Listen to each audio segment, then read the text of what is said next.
Bab 2153-2157. Di atas tanah suci, di halaman kerajaan ilahi malam abadi, sebuah tandu hitam pekat berhenti di tengahnya. Kesunyian yang bahkan lebih dingin dari biasanya menyelimutinya, membuat para gadis malam abadi yang menjaga sisi-sisinya gemetar ketakutan, tak berani bersuara. Shen Wuyi, diapit oleh Shen Wuyouluan dan Shen Wuming, tiba dan perlahan membungkuk di depan tandu. Suaranya jernih dan penuh hormat, bagai pecahan batu giok yang menghantam es. Wuyi memberi salam kepada Dewi Ibu. Asteris bang, tiba-tiba, hembusan angin dingin merobek tandu, menghantam jantung Shen Wuyi. Shen Wuyi tak menghindar maupun melawan, diam-diam menahan hantaman itu, membiarkan tubuhnya terdorong jauh. Garis tipis darah perlahan meluncur dari sudut bibirnya. Wuyi, beraninya kau. Suara menyeramkan dewa tanpa cahaya menggema dari tandu, setiap kata bagaikan paku es yang menusuk tulang. Sebelum datang ke sini, aku telah memerintahkanmu untuk meminta teratai ilahi 9 hati kepada Kaisar Abis. Namun kau berani melawan dan pergi ke tempat yang disebut alam terlarang tidur ilahi. Shen Wuyouluan berkata dengan nada mendesak, Tuhan, mohon redakan amarahmu. Wuyi melakukan semua ini demimu. Diam, hembusan angin dingin lainnya menerjang, menghantam Shen Wuyouluan dengan keras, membuatnya terhuyung mundur dan menghantam pilar dengan keras. Siapa yang mengizinkanmu berbicara tanpa izin?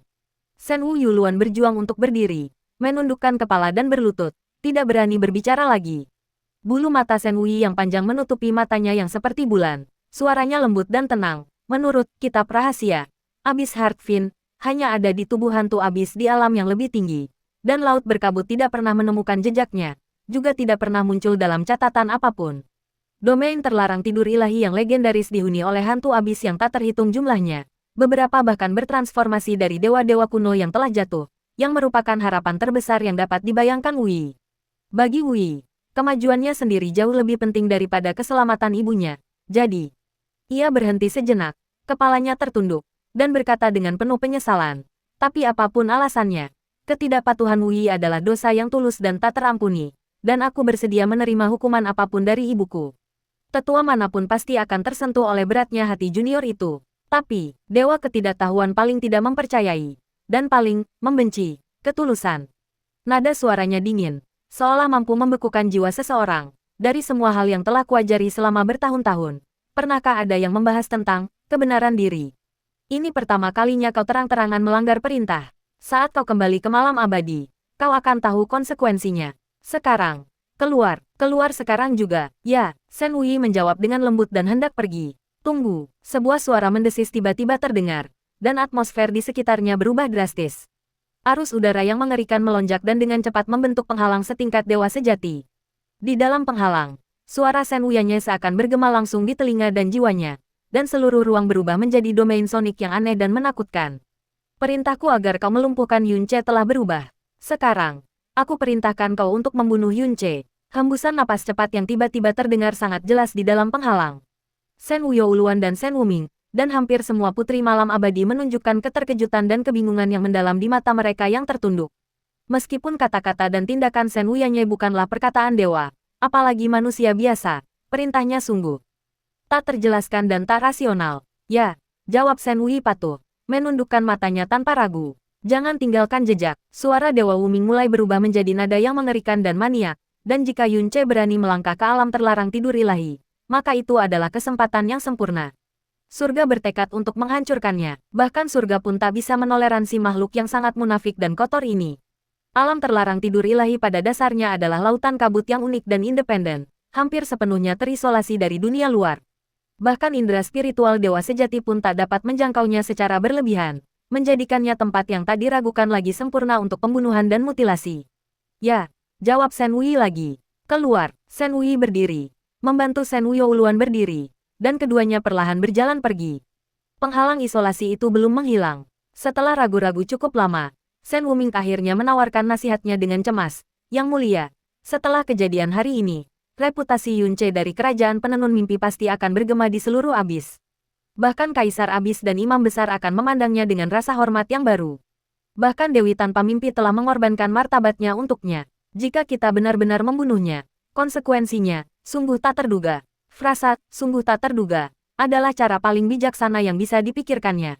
Lagi pula, kita tidak punya dendam terhadap Yunce, atau berurusan dengan kerajaan penenun mimpi. Menurut pendapat saya, Kita benar-benar tidak perlu membuang energi kita untuk anak ini. Shen Wuming dengan hati-hati memilih kata-katanya. Setiap kalimatnya hati-hati. Bahasanya sangat bijaksana. Jika tindakan Shen Wuyanya tidak begitu tidak dapat dipahami, dia tidak akan mengucapkan sepatah kata pun nasihat. Apa yang kau tahu? Apa yang kau tahu? Shen Wuyanya tiba-tiba kehilangan kendali atas emosinya, dan aumannya yang ganas membuat Shen Wuming menahan napas, sama sekali tidak menyadari kata-katanya yang mana yang telah memprovokasinya. Wanita tercantik di dunia, semua kata yang digunakan pria-pria ini untuk menipu wanita persis sama. Setiap kata begitu menjijikkan hingga membuatmu ingin muntah. Sungguh rela menanggung hukuman 2 kali lipat dari sang pemakan desolate sendirian. Hahaha, munafik, munafik, esensi pria adalah kemunafikan, kotor, tak tahu malu, hina, rendah. Dia hanya lebih pandai berpura-pura daripada Shen Wuxueyan. Dia pantas mati lebih dari Shen Wuxueyan. Dia pantas mati lebih. Mendengar kata-kata Shen Wuxueyan, pupil mata Shen Wuming sedikit mengecil. Saat itu juga, dia tiba-tiba mengerti mengapa Shen Wuyanya memiliki niat membunuh seperti itu terhadap Yun Ce, yang tidak ia dendami.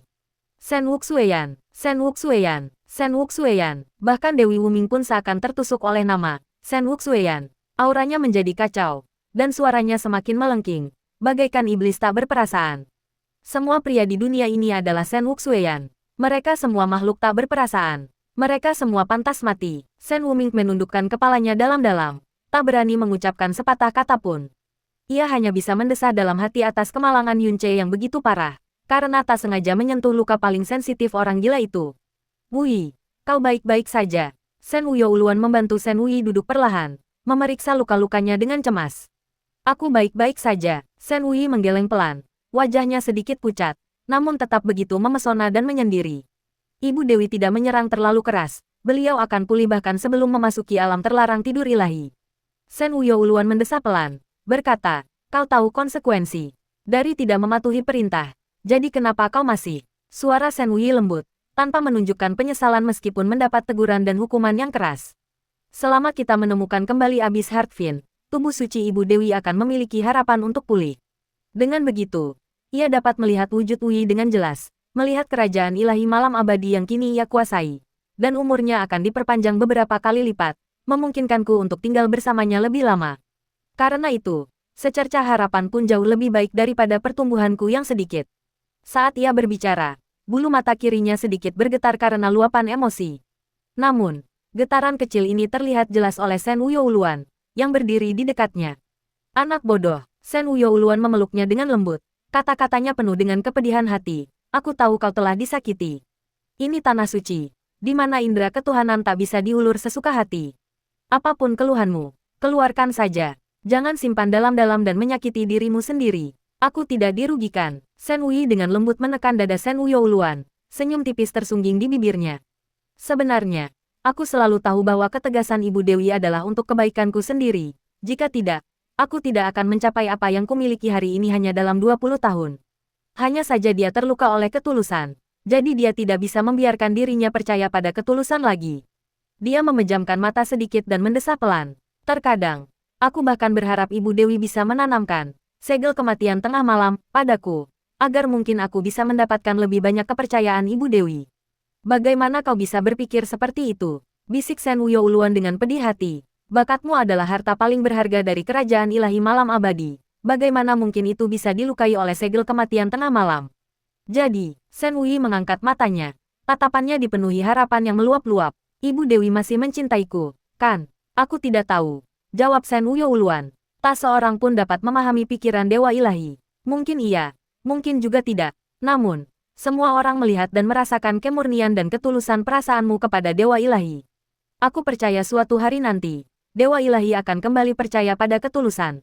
Setelah hening sejenak, Shen Wui perlahan menggelengkan kepalanya. Tidak, hilangnya kepercayaan Dewi Ibu kepada semua makhluk hidup juga merupakan bentuk perlindungan diri. Aku tak butuh Dewi Ibu untuk mencoba mengubah dirinya demi aku. Aku hanya berharap ia benar-benar bahagia dan sehat. Kali ini, memasuki alam terlarang tidur ilahi, aku akan berusaha sekuat tenaga untuk menemukan anggur hati jurang. Jika aku tidak bisa, aku akan mencoba menciptakan lebih banyak kesempatan untuk memasuki alam terlarang tidur ilahi lagi. Akan selalu ada hari di mana aku berhasil menemukannya. Bagus. Shen Wuyouluan tersenyum. Tercatat bahwa hati berlapis es dan salju tidak hanya memiliki jiwa yang paling murni dan sempurna, tetapi juga menerima perlindungan dari Dao Surgawi. Aku percaya bahwa ketulusanmu pasti akan menggerakkan Dao Surgawi dan membantumu mencapai keinginanmu. Aura jiwa yang tak terlihat perlahan menghilang saat ini. Dari dalam tandu hitam legam, terdengar teriakan pelan mendesis.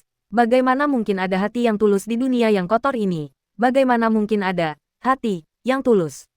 Suara itu menghilang diiringi isak tangis pelan. Yunce, kau harus ingat keinginanmu, tindakanmu, berkaitan dengan semua yang kau miliki, dan kelangsungan hidup semua orang di dunia ini.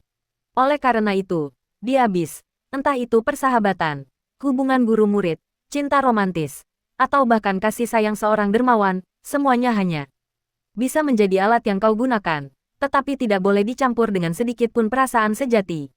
Kau mengerti karaktermu sendiri, jika perasaan sejati muncul, kau akan terikat olehnya, tapi konsekuensi dari keterikatan itu, bisa jadi adalah kutukan abadi bagimu, dan dunia ini.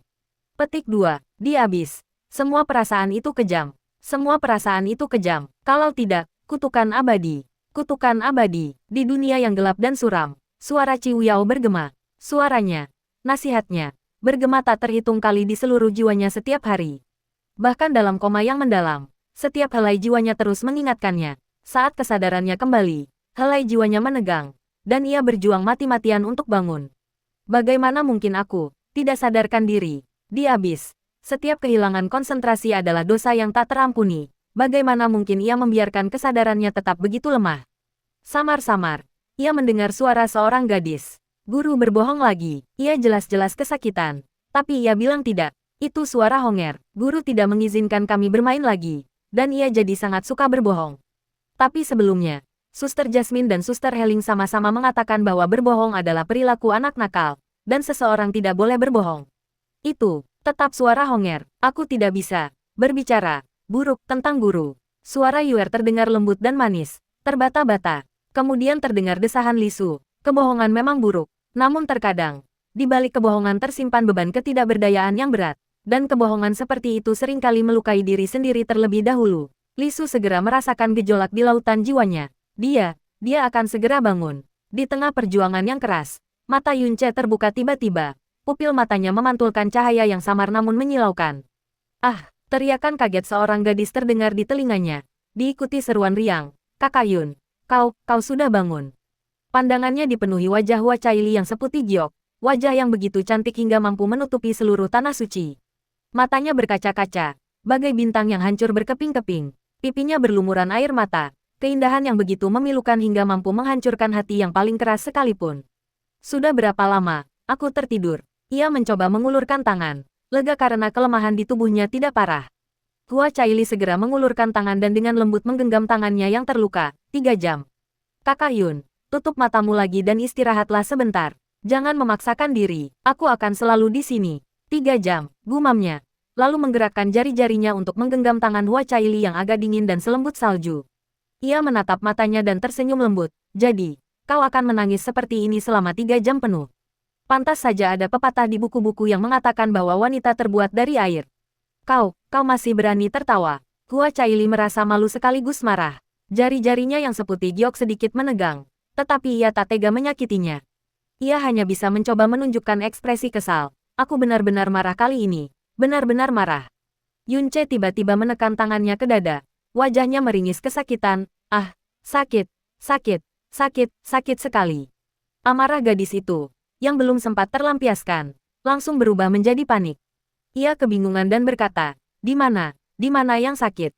Apakah ini luka dalam? Bagaimana ini bisa terjadi? Bagaimana ini bisa terjadi? Yunce meringis. Saat Cailiku marah, hatiku sakit. Ah, sakitnya luar biasa. Bahkan lebih sakit daripada hukuman melahap yang sunyi. His. Ah, kau. Hua Caili tak tahu harus tertawa atau marah untuk sesaat. Ia hanya bisa menggigit gigi gioknya dan menggaruk dada Yunce dengan keras menggunakan jarinya, yang membuatnya mendesis keras. Namun setelah teriakan itu, rasa sakit Yunce lenyap. Ia mengulurkan tangan dan menggenggam tangan gadis itu. Tatapannya lembut namun tegas. Selama Kailiku baik-baik saja, tak ada di dunia ini yang benar-benar bisa membuatku sakit. Tapi, aku sangat kesakitan. 5 kata terakhir diwarnai isakan pelan dari gadis itu. Ia dengan lembut menyandarkan kepalanya di dada Yunce, mendengarkan detak jantungnya. Kita sudah sepakat untuk berbagi apapun yang terjadi. Tapi kau. Meng Kongchan berdiri di pintu, sedikit mencondongkan badan. Raut wajahnya yang serius menyembunyikan rasa malunya. Mungkin aku datang di waktu yang salah. Hua Kaili tiba-tiba berdiri. Pipinya memerah, Paman Meng. Meng Kongchan menjawab dengan sungguh-sungguh, mengangguk seperti orang tua. Tatapannya menyapu Yun Ce, dan berkata, kecepatan pemulihannya sungguh menakjubkan. Kalau begitu, Kaili akhirnya bisa tenang. Ia melirik Hua Caili, dengan senyum tipis di wajahnya. Lalu berkata, gadis kecil ini, dia seharusnya dewi kehancuran surgawi yang tersohor.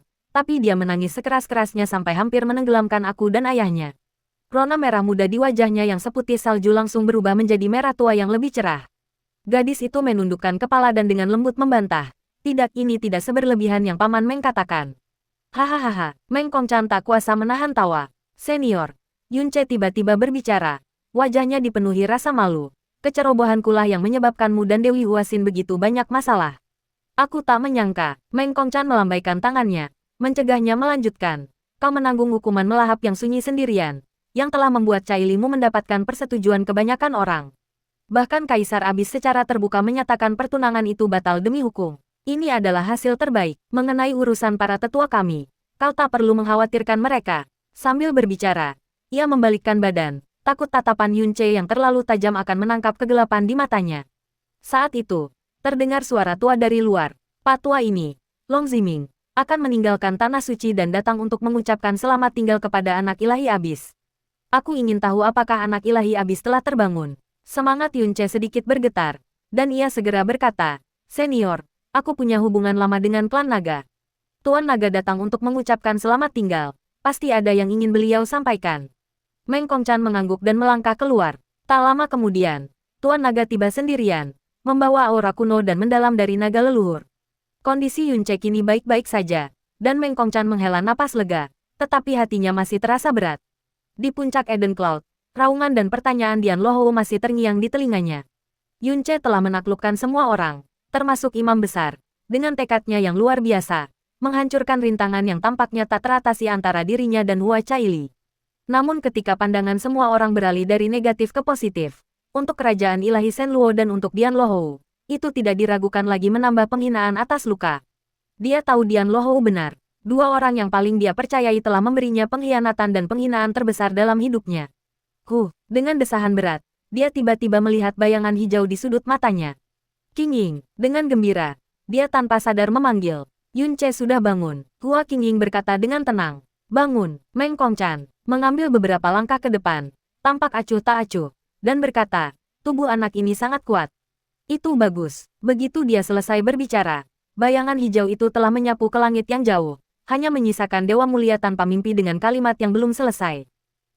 Meng Kongchan tanpa sadar mengangkat tangannya, lalu hanya bisa menghela napas dengan tangannya yang terkulai. Aura tak terduga segera menghampiri saat itu. Ekspresi Meng Kongchan berubah serius, dan ia perlahan berbalik, bertemu dengan seorang pria berzirah perak dingin, dengan wajah tegas dan aura yang berwibawa.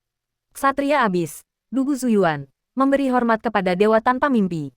Aku datang atas perintah Kaisar Abyss untuk mengawal Yun Ce ke kuil Eden untuk bertemu. Ekspresi Meng Kongchan yang tenang dan acuh tak acuh tiba-tiba berubah. Alisnya berkerut tajam, apa katamu? Kaisar Abyss, sang penguasa naga, tanpa ditemani Long Cixin dan Long Qianxin, tiba sendirian. Saat melihat Yun Ce dan Hua Caili, wajahnya yang keriput dan menua langsung tersenyum. Dilihat dari raut wajah Yuan Shenzi, dia pasti baik-baik saja. Yuan Shenzi diam-diam menanggung kesedihan yang berlipat ganda, sebuah tindakan yang belum pernah terjadi sebelumnya dan tak mungkin terulang. Rasa terkejut yang kurasakan masih belum pudar hingga kini. Menyaksikan sosok luar biasa seperti Yuan Shenzi di usia senjaku sudah cukup untuk melengkapi hidupku.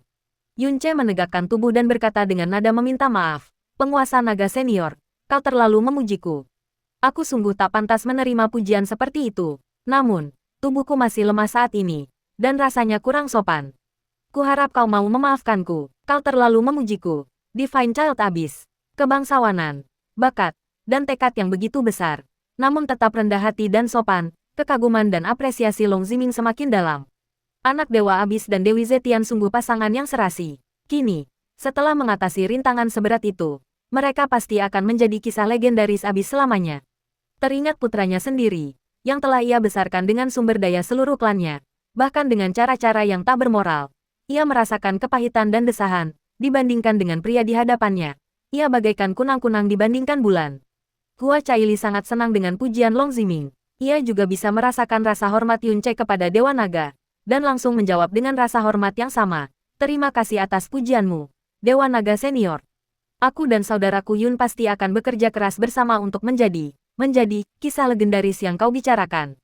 Hahaha, Long Ziming tertawa terbahak-bahak. Yunce bertanya langsung. Aku ingin tahu instruksi apa yang diberikan Dewa Naga Senior kepadamu.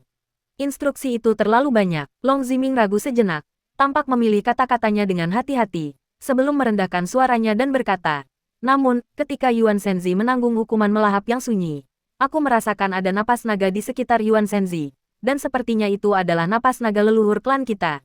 Aku bertanya-tanya apakah itu karena aku sudah tua dan indera spiritualku telah menurun, dan persepsiku salah. Begitu, Yunce tidak menunjukkan perubahan apapun setelah mendengar ini, dan senyum tipis masih tersungging di bibirnya. Persepsi Tuan Naga Senior tentu saja tidak salah. Kalau begitu, aku tidak akan menyembunyikannya darimu. Selama bertahun-tahun mengembara, guruku menganugerahkan kepadaku beberapa tetes darah naga leluhur dan sepotong sumsum naga, sehingga memberiku sedikit darah naga.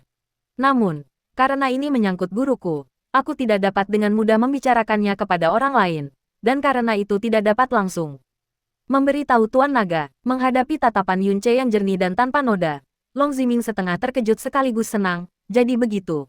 Aku tak pernah membayangkan bahwa anak ilahi abis akan memiliki hubungan seperti itu dengan garis keturunan naga leluhurku. Mengingat penampilan Yunce di Tanah Suci, yang telah disaksikan semua orang, status dan prestasinya di masa depan pasti akan mencapai puncaknya. Jika ras naga dekat dengannya dan mereka memiliki garis keturunan yang sama, itu akan sangat bermanfaat. Yunce melanjutkan, berkata, kurasa alasan Long Si membantuku saat itu adalah karena dia merasakan aura naga leluhur di tubuhku. Memang, Long Ziming mengangguk berulang kali. Ia sempat bertanya-tanya mengapa Long Si, dengan temperamennya, tidak mau berinisiatif membantu orang lain. Tetapi sekarang ia mengerti sepenuhnya. Kurasa gurumu pasti salah satu leluhur nagaku. Ia menyadari bahwa ia salah bicara di tengah jalan dan mengubah kata-katanya. Beraninya aku berani menyebut orang sehebat gurumu. Mohon maafkan aku. Setelah mengatakan itu, ia mengeluarkan sebuah batu giok persegi yang seluruhnya pucat dan terukir susunan bercahaya redup, dengan kekuatan naga yang tersembunyi di dalamnya. Pegunungan naga leluhur klan nagaku memiliki penghalang isolasi raksasa yang beroperasi sepanjang tahun untuk melindungi dari debu jurang. Dengan token giok ini, Dewa Jurang dapat keluar masuk dengan bebas. Bila perlu, mengungkap token ini pasti akan mendapatkan dukungan penuh dari naga leluhur manapun. Ini, Yunce tampak terkejut dengan hadiah yang luar biasa ini, lalu berkata, kelebihan apa yang kumiliki, seorang junior. Long Ziming meletakkan token giok itu langsung ke tangan Yunce, lalu mundur selangkah dan tersenyum. Kalau begitu, orang tua ini akan menunggu kedatangan Dewa Jurang, dan Dewi Zetian, kapan saja di pegunungan naga leluhur. Saat Long Ziming pergi, Hua Caili langsung menunjukkan ekspresi kekaguman yang setengah tulus dan setengah menggoda. Wow! Seperti yang kuduga dari kakak Yun. Aku bahkan belum pernah mendengar tentang token giok klan naga ini. Sungguh, kedatangan Eden telah mengejutkan dunia. Dan mulai sekarang, siapa yang tidak akan mengagumimu? Hehe, Yunce menyimpan token giok itu. Dan bayangan wajah Long Si yang kaku dan suara yang nyaris tanpa emosi melintas di benaknya. Ia berkata dengan santai, setelah menerima hadiah seperti ini, aku harus meluangkan waktu untuk mengunjungi klan naga. Kalau begitu, ayo kita pergi bersama. Gadis itu, yang jelas-jelas tidak tertarik pada ras naga, kini memiliki secercah harapan di matanya. Bukan pemandangan di kejauhan yang penting, tetapi orang-orang di sampingnya. Pada saat ini, Meng Kongchan perlahan mendekat, langkahnya terasa ragu-ragu dan berat, bahkan auranya beberapa derajat lebih rendah dari biasanya. Yunce langsung menyadarinya, sudah merasakan sesuatu, dan bertanya, senior, apakah ada sesuatu yang terjadi? Melibatkan Kaisar Yuan yang tak terduga, Meng Kongchan bingung apakah harus bersikap santai untuk menenangkan Yunce, atau serius untuk memperingatkannya agar sangat berhati-hati. Akhirnya, ia hanya bisa berkompromi, berbicara perlahan dan penuh pertimbangan. Kaisar Yuan merasakan bahwa kau telah terbangun dan ingin kau menemuinya di kuil Eden, dan segera. Hua Caili tiba-tiba berdiri dari samping Yunce, mata indahnya langsung dipenuhi ketegangan. Paman Yuan Huang, apakah dia mengatakan mengapa dia ingin bertemu saudara Yun? Meng Kongchan menggelengkan kepalanya. Kehendak Kaisar tak terduga. Yuaner, kau. Ia mencoba menenangkan emosi Yunce, tetapi mendapati bahwa matanya benar-benar tenang, tidak menunjukkan sedikit pun rasa Gentar atau takut yang seharusnya muncul ketika menghadapi Yuan Huang sendirian. Meng Kongchan merasa lega. Ia bahkan tak takut menghadapi hukuman melahap yang sunyi. Apalagi yang bisa membuatnya takut. Yunce langsung berguling dari sofa giok. Wajahnya pucat dan langkahnya goyah. Tetapi senyumnya sangat tulus. Dipanggil oleh Yuan Huang adalah kehormatan besar yang bahkan tak berani diimpikan banyak orang seumur hidup mereka. Bagaimana mungkin aku lalai? Aku akan pergi sekarang. Ketika Yunce keluar, Dugu Zuyuan berdiri dengan tenang menunggu. Melihat Yunce, ia menangkupkan tangannya untuk memberi salam, putra Dewa Yuan. Adegan ini membuat alis Meng Kongchan sedikit berkedut, dan Hua Caili sedikit membuka bibirnya. Mengingat status tinggi Dugu Zuyuan, ini sepertinya pertama kalinya ia membungkuk kepada seorang putra dewa dari kerajaan dewa. Jelas bahwa prestasi Yunce dalam menahan kekuatan melahap 2 kali lipat dari kekuatan penghancur telah mengesankan tidak hanya orang-orang di kerajaan dewa. Yunce membalas salam itu, berkata, Dugu senior, aku sudah lama mengagumi namamu. Dugu Zuyuan menoleh ke samping. Kaisar Yuan telah memanggil putra Dewa Yuan ke kuil Eden untuk bertemu, dan telah memerintahkanku untuk mengawalnya sepanjang perjalanan. Tolong, terima kasih atas bantuannya. Yunce mengangguk pelan dan melangkah maju. Sikapnya yang terlalu tenang juga membuat tatapan aneh muncul di mata Dugu Zuyuan. Dugu Zuyuan membungkuk sedikit pada Meng Kongchan, dan tepat saat ia hendak pergi, ia tiba-tiba berbalik ke arah Hua Caili dan berkata, Caili, aku ingin meminta bantuan, dan kuharap kau tidak ragu untuk membantuku. Alis Hua Caili melengkung membentuk senyuman. Kesopanan Paman Dugu yang tiba-tiba itu pasti tidak baik. Kurasa, mungkin ada hubungannya dengan bibi lagi. Dugu Zuyuan tersenyum tipis. Caili masih secerdas dulu. Aku telah melawan Dewa Pedang 12 kali. Dan sejauh ini aku kalah 6 kali dan menang 3 kali. 3 di antaranya berakhir dengan kekalahan. Dan aku selalu merasa sedikit kesal. Akhir-akhir ini, aku telah membuat beberapa kemajuan dan aku ingin sekali melawan Dewa Pedang lagi. Sekarang akhirnya aku bertemu dengannya di Tanah Suci. Tetapi sayangnya, Dewa Pedang telah mengabaikan tantanganku sepenuhnya. Tepat seperti dugaanku, Hua Caili tersenyum dan berkata, jadi, Paman Dugu ingin aku membujuk bibi untuk bertarung denganmu lagi. Hati Yunce sedikit tergerak. Sebagai ksatria abis pertama, ia tentu tahu nama Dugu Zuyuan. Namun, fakta bahwa Dugu Zuyuan hanya sedikit lebih rendah dari Hua Qingying dalam pertempuran mereka, dan bahkan meraih 3 kemenangan, membuatnya gelisah. Ya, Dugu Zuyuan mengakui dengan lugas, raut wajahnya serius. Jika Kylie bersedia membantu, kau bisa menyebutkan syarat apapun. Informasi tentang Dugu Zuyuan menekankan bahwa meskipun penampilannya tegas dan lembut, ia sebenarnya seorang fanatik Suandao dan maniak pertempuran sejati. Kekuatan dan statusnya saat ini berasal dari pengejaran Suandao-nya, yang berakar kuat dalam jiwanya sejak lahir. Upaya dan obsesinya terhadap Suandao tak terbayangkan oleh praktisi Suandao biasa. Satu-satunya yang disayangkan adalah meskipun bakatnya sangat tinggi, bakatnya masih sedikit lebih lemah daripada mereka yang terlahir dengan anugerah ilahi. Dan kelemahan yang tampak sepele ini merupakan jurang yang bahkan tak dapat diseberangi dengan usaha berkali-kali, mencegahnya untuk benar-benar melampaui Hua Qingying. Hua Caili tampak memikirkannya sejenak, lalu mengangguk dan berkata, baiklah. Aku akan mencoba membujuk bibi. Tapi pada akhirnya, semua tergantung pada keputusan bibi. Lagi pula, meskipun bibi sangat menyukai ilmu pedang, dia tidak suka bertarung. Mata Dugu Zuyuan langsung berbinar aneh, dan ia berkata dengan tulus, terima kasih. Jika keinginanku terpenuhi, aku akan menghadiahimu dengan sangat baik. Anak Dewa Yuan, kumohon. Yunce mengikuti Dugu Zuyuan pergi, dan sikap santai Hua Caili yang dipaksakan langsung hancur, membuatnya khawatir dan bingung. Paman Meng, mungkinkah Paman Yuan Huang telah menemukan rahasia tentang saudara Yun? Yunce memiliki begitu banyak kualitas luar biasa, energi mendalamnya dapat melepaskan kekuatan yang jauh melampaui tingkat kultivasinya. Ia memiliki banyak energi mendalam elemental yang hidup berdampingan, garis keturunan naga leluhur, dan bahkan energi mendalam cahaya. Ditambah lagi dengan seorang guru misterius yang dikabarkan luar biasa, yang tak seorang pun pernah benar-benar mengenalnya. Cukup untuk membuat bahkan makhluk seperti Yuan Huang memperhatikannya. Bahkan mungkin, tidak. Meng Kongchan menggelengkan kepalanya. Tatapannya tertuju ke arah puncak awan Eden. Yuan Huang sangat berhati dingin. Acuh tak acuh terhadap segala hal. Ia tidak memiliki keinginan seperti yang dipahami dunia. Dan ia tidak pernah menyelidiki rahasia orang lain.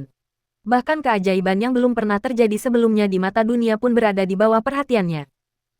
Baguslah. Ayah dewa sepertinya mengatakan hal serupa. Hua Caili menghela napas lega. Tanpa ia sadari, justru karena sifat Yuan Huang itulah kekhawatiran Meng Kongchan semakin dalam. Melapor kepada Yang Mulia, seluruh area di sekitar Tanah Suci telah digeledah, dan beberapa mata-mata telah dikerahkan. Tetapi tak satu pun berhasil menemukan aura Pan Buang. Yang mulia Qi Heng mendengarkan dengan tenang. Ekspresinya tak berubah, tetapi sorot matanya tak terpahami. Setelah hening lama, lelaki tua yang melapor itu berkata dengan ragu, jika Pan Buang benar-benar ingin kembali ke kerajaan suci, meskipun ia jauh, ia akan secara aktif melepaskan auranya untuk memudahkan pengejaran kita. Tapi kali ini, menurut pendapat saya, ia tampaknya tidak berniat kembali. Mustahil, lelaki tua lain di sampingnya segera membalas. Itu hanya kepura-puraan, upaya untuk memanipulasinya. Ia telah melakukan begitu banyak upaya dan siasat untuk datang ke Tanah Suci, melakukan pertunjukan yang begitu megah. Apakah ada yang benar-benar percaya ia hanya mengincar simpul giok itu? Mungkin ia sudah tidak sabar dalam perjalanan kembali ke kerajaannya. Karena itu, menurut pendapat saya, tidak perlu secara aktif mencarinya. Biarkan saja berjalan sebagaimana mestinya, dan ia akan kembali dengan patuh.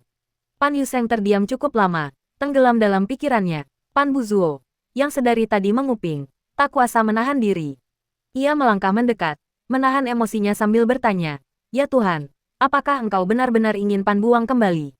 Pan Yuseng meliriknya dengan acuh tak acuh dan berkata, "Dia harus kembali." Hati Pan Buzuo mencelos, bahkan setelah berusaha sekuat tenaga mengendalikan diri, semburat kegelisahan masih terpancar di wajahnya, tapi... Tidak ada tapi, Pan Yuseng dengan dingin menyela, "Yakinlah, kau tetaplah anak ilahi dari kupu-kupu burung hantu. Dia tak akan pernah menggantikanmu." Kata, "selamanya," tanpa ragu, terucap dari mulut Dewa Ilahi Qi Heng, jelas menunjukkan keteguhan hatinya, dan raut wajah Pan Buzuo langsung rileks. Dia harus kembali. Karena kita harus mematuhi sikap Kaisar Yuan, dan juga karena ia menyipitkan matanya sedikit, kilatan gelap terpancar di sana, tubuhnya yang gelap, dan pemahamannya tentang Pan Yuan's Nightbreak adalah harta karun luar biasa yang dapat selamanya bermanfaat bagi kerajaan ilahi Xiao Daiku. Bagaimana mungkin mereka dibiarkan begitu saja? Di luar, ia berbalik. Mata iblisnya yang bermandikan cahaya hitam menatap lurus ke mata Pan Buzuo. "Buzuo, dengarkan baik-baik. Aku, atas nama ayahku, dan terlebih lagi atas nama Yang Mulia Qi Heng, menjaminmu bahwa kecuali keilahian yang sempurna turun dari surga di era kerajaan ilahi Xiao Dai ini, tak seorang pun dapat untuk menggoyahkan posisimu sebagai anak ilahi." Tapi, suaranya tiba-tiba berubah sinis. Tatapan dinginnya seakan menusuk jiwanya. "Setelah Pan Buang kembali, kau tidak boleh menggunakan cara-cara tercela itu padanya lagi. Jika kau tak tahan melihatnya, maka menjauhlah sejauh mungkin darinya. Kalau tidak..." Pan Buzuo buru-buru meyakinkannya. Nadanya penuh hormat dan mendesak, "Ayah, tenanglah. Saat pertama kali menjadi anak ilahi, aku dipenuhi rasa takut dan cemas. Itulah sebabnya aku melakukan kesalahan. Sekarang aku telah dewasa dan tahu apa yang penting dan apa yang tidak, dan aku tak akan pernah berani melakukan apapun yang akan menyusahkan atau mengecewakanmu lagi." Itu yang terbaik. Jelas, Pan Yuseng juga percaya bahwa betapapun Pan Buang berpura-pura, ia pasti ingin kembali ke kerajaan ilahi kupu-kupu burung hantu. Lagi pula, meskipun ia tak bisa menjadi anak ilahi lagi, ia tetaplah pangeran kekaisaran kerajaan ilahi kupu-kupu burung hantu. Sebagai pangeran kekaisaran kerajaan ilahi, yang didukung oleh kerajaan ilahi dan disukai oleh Kaisar Abis, mustahil baginya untuk memilih berkelana sendirian. "Anak ilahi Abis, kita telah tiba." Kuil Eden, tempat tertinggi di dalam tempat tertinggi, dinding putih bersih, istana persegi paling sederhana, gerbang persegi, tanpa hiasan atau ukiran apapun, hanya kesederhanaan dan kemurnian tertinggi. Yunce berhenti sejenak, lalu melangkah masuk ke kuil Eden sendirian. Saat kakinya melewati gerbang, dunia tampak bergeser secara halus. Sejauh mata memandang, yang terhampar hanyalah hamparan kekosongan yang tak berujung. Dinding pucat, tanah abu-abu muda, tak ada yang lain. Langkah, langkah, langkah. Suara langkah kakinya terdengar jelas seolah tepat di telinganya. Dan setiap kali melangkah, Yunce perlahan mendengar napasnya sendiri, detak jantungnya, bahkan setiap hembusan udara yang bergerak. Langkah, langkah, langkah. Dunia di depannya tetap tak berubah, tanpa akhir, tanpa sadar. Keberadaan ruang mulai kabur, dan ia perlahan kehilangan rasa akan perjalanan waktu. Setiap kehadiran di sini, setiap tarikan napas, diam-diam mengucapkan dua kata. Kesepian, kesendirian yang sunyi dan nyata ini melemahkan langkah, mendinginkan jiwa, dan meredupkan dunia. Tampak sosok yang berjalan sendirian, pedang terhunus ke langit, meratapi langit. Tampak seseorang memainkan sitar di bawah rembulan, senarnya putus, suaranya tercekat duka, teringat wajah kupu-kupu. Tampak hati seseorang hancur, jiwanya tercerai-berai, hanya menyisakan Eden untuk menenun buayan. Tampak seseorang memegang pena, menatap tajam, Tinta jatuh di atas kertas polos. Air mata mengalir tanpa suara. Tampak seseorang membakar pikiran, meramu mimpi. Tanah suci abadi tempat kupu-kupu mengerumuni pegunungan. Tampaknya seseorang sedang membakar dupa di bawah bulan, berdoa agar bayangan kupu-kupu kembali ke mimpi mereka. Jalan di depan sangat luas dan tanpa harapan. Dia tidak tahu berapa banyak waktu telah berlalu, berapa banyak ruang yang telah dilaluinya, ketika tiba-tiba sebuah sosok muncul di hadapannya. Punggungnya berbalik. Dia muncul tiba-tiba, namun rasanya seolah-olah dia selalu ada di sana. Telah berdiri sendirian selama ratusan, ribuan, puluhan ribu, jutaan tahun. Yunce berhenti, diam-diam menatap sosok di hadapannya. Jubah putihnya yang panjang dan murni menyatu hampir mulus dengan dunia, hanya gelang hitam di pergelangan tangannya yang menjadi kontras yang mencolok dengan keberadaannya. Kaisar Abis. Dia telah berlatih adegan menghadapi Kaisar Abis sendirian dalam pikirannya berkali-kali. Dan setiap perubahan informasi tentang Kaisar Abis, terutama pengungkapan fragmen ingatan Dewa Jahat, akan secara drastis mengubah isi latihannya. Karena itu mungkin merupakan titik krusial yang berkaitan langsung dengan nasib tanah airnya. Setiap kata yang mungkin, setiap adegan yang mungkin, setiap kemungkinan kecelakaan, harus ia pertimbangkan, timbang, dan simpulkan berkali-kali. Kini, akhirnya tibalah saatnya. Ia tidak membungkuk memberi salam, melainkan hanya mengamati dalam diam. Seolah-olah ia sedang berhadapan bukan dengan Kaisar Abis yang agung dan terhormat, melainkan sebuah patung kuno yang telah lapuk oleh zaman yang tak terhitung jumlahnya. Akhirnya, pada saat tertentu, suara Kaisar Abis bergema di dunia yang sunyi. Yunce, kau sungguh berani. Suaranya tidak mengandung keagungan, juga tidak mengandung kegembiraan atau kemarahan. Namun begitu sampai ke telinga makhluk hidup manapun, itu adalah ketetapan ilahi yang tak tergoyahkan, yang menyebabkan jiwa mereka langsung meringkuk dalam ketundukan. Ini adalah tekanan ilahi absolut yang berasal dari tingkat yang lebih tinggi, berakar pada keberadaan. Segala yang telah kau lakukan di tanah suci ada dalam pandanganku. Ia perlahan berbalik. Mata pucatnya yang diselimuti cahaya ilahi yang redup menatap mata Yunce. Bibirnya mengucapkan kata-kata ilahi yang acuh tak acuh. Metode kotor. Menodai tanah suci. Kaisar Abis berwatak dingin namun lembut. Bahkan dewa-dewa terkuat di kerajaan-kerajaan ilahi pun jarang menegurnya sepanjang hidup mereka. Dan catatan 6 kerajaan ilahi tidak pernah menyebutkan Kaisar Abis marah. Namun sekarang, ia telah memberikan teguran yang begitu keras, cukup untuk membuat dewa manapun di kerajaan ilahi gemetar ketakutan saat itu juga. Saat ini, siapapun yang menghadapi Kaisar Abis pasti akan begitu ketakutan hingga mereka akan berlutut dan menundukkan kepala. Jiwa mereka gemetar dan tak bisa berkata-kata. Namun, Yunce, dalam tatapannya, tidak menunjukkan sedikit pun rasa takut atau khawatir. Sebaliknya, ia hanya menatap lurus ke arahnya. Tatapannya tenang dan mendalam, tak seperti penonton lainnya. Bolehkah aku bertanya? Ia tidak menjawab, tidak membantah, melainkan mengajukan pertanyaan kepada makhluk tertinggi di dunia. Jika itu kau, bersediakah kau menggunakan segala cara untuk mengatasi semua rintangan demi kekasihmu? Udara membeku, ruang terasa hening, dan bahkan tatapan mata pun membeku oleh kekuatan tak terlihat. Dalam sekejap, cahaya ilahi di mata Yuan Huang tiba-tiba menguat, dan tekanan ilahi yang unik layaknya Yuan Huang, yang cukup untuk membuat langit dan bumi bergetar dan semua makhluk hidup berlutut, mengalir deras ke arah Yunce. Apa hak seorang anak kecil untuk mempertanyakanku? Seolah langit runtuh, tulang-tulangnya terasa hampir hancur dan tali jiwanya hampir putus. Tetapi mata Yunce tetap jernih, dan lautan jiwanya tetap jernih. Ia menatap langsung ke mata Yuan Huang, tanpa rasa terkejut, takut, atau hormat, hanya tatapan yang selalu hadir, misterius, dan halus itu. Tatapan yang tak pernah dihadapi Yuan Huang selama jutaan tahun. Yunce berbicara. Ekspresi dan nadanya tampak diwarnai kabut yang tak terpahami. Yang kutanyakan bukanlah Yuan Huang, tapi Mosu, udara, ruang, dan tatapan membeku sekali lagi. Tetapi kali ini, tanpa tekanan ilahi yang luar biasa, dan stagnasi itu berlangsung sangat lama, seolah-olah waktu itu sendiri telah membeku dalam diam. Setelah waktu yang tak diketahui, dunia yang membeku itu tampaknya mulai berputar lagi, tetapi tampaknya bergerak mundur, melintasi era kuno yang telah lama berlalu dalam tatapan mereka yang saling bertautan. Akankah, suaranya, jawabannya, seakan datang dari ruang dan waktu yang tak terkira jauhnya. Aku khawatir aku bahkan tak akan punya kesempatan untuk menggunakan segala cara yang diperlukan. Ia menyebut dirinya sebagai, aku, bukan, aku, sang penyendiri. Bibir Yunce sedikit melengkung, memperlihatkan senyum tipis. Ia telah menerima jawaban. Karena yang berdiri di hadapannya bukan lagi kaisar jurang tertinggi yang murni, melainkan seseorang yang telah mengingat identitas lamanya. Nama lamanya, Mosu. Yunce hampir menyempurnakan postur dan kata-katanya saat menghadapi Kaisar Jurang melalui pertimbangan dan latihan yang tak terhitung jumlahnya. Tetapi fragmen terakhir dari ingatan Dewa Jahat Nisuan baru terungkap ketika ia tiba di Tanah Suci, menyebabkan semua usahanya sebelumnya hancur. Pada saat itulah ia sepenuhnya mengerti bahwa ketika menghadapi Kaisar Jurang sendirian, ia membutuhkan, dan hanya bisa menampilkan satu postur, yaitu kesetaraan. Tidak ada pilihan lain. Namun, sudah berada di Tanah Suci, ditakdirkan untuk segera menghadapi Kaisar Jurang sendirian. Ia tidak punya waktu untuk mempersiapkan atau berlatih bagaimana menampilkan postur kesetaraan yang sempurna. Oleh karena itu, ia hanya bisa memanfaatkan waktu yang sangat singkat ini untuk menundukkan dirinya pada sugesti mental yang satu demi satu, lapis demi lapis. Aku memiliki urat nadi Dewa Jahat. Akulah penerus Nisuan. Oleh karena itu, akulah Nisuan. Akulah Dewa Jahat. Di mata Nisuan, Mosu di masa lalu tampak seperti anak kecil yang kebingungan dan tak berdaya.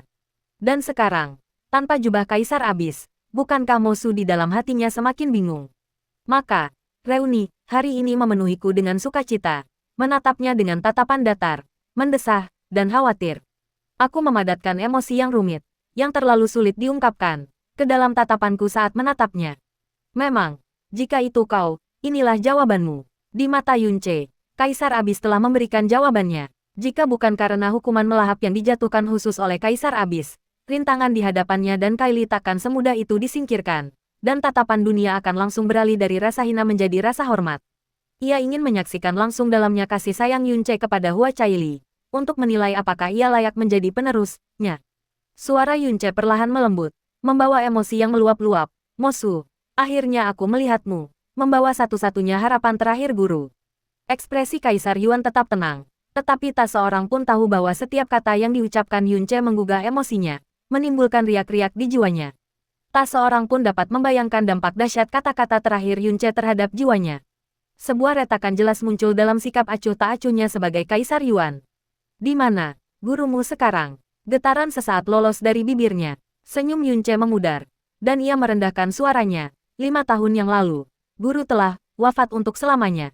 Mosu menoleh ke samping, perlahan mengangkat kepalanya. Setelah beberapa saat, ia bertanya lagi, di mana gurumu selama ini, dan kapan ia tiba?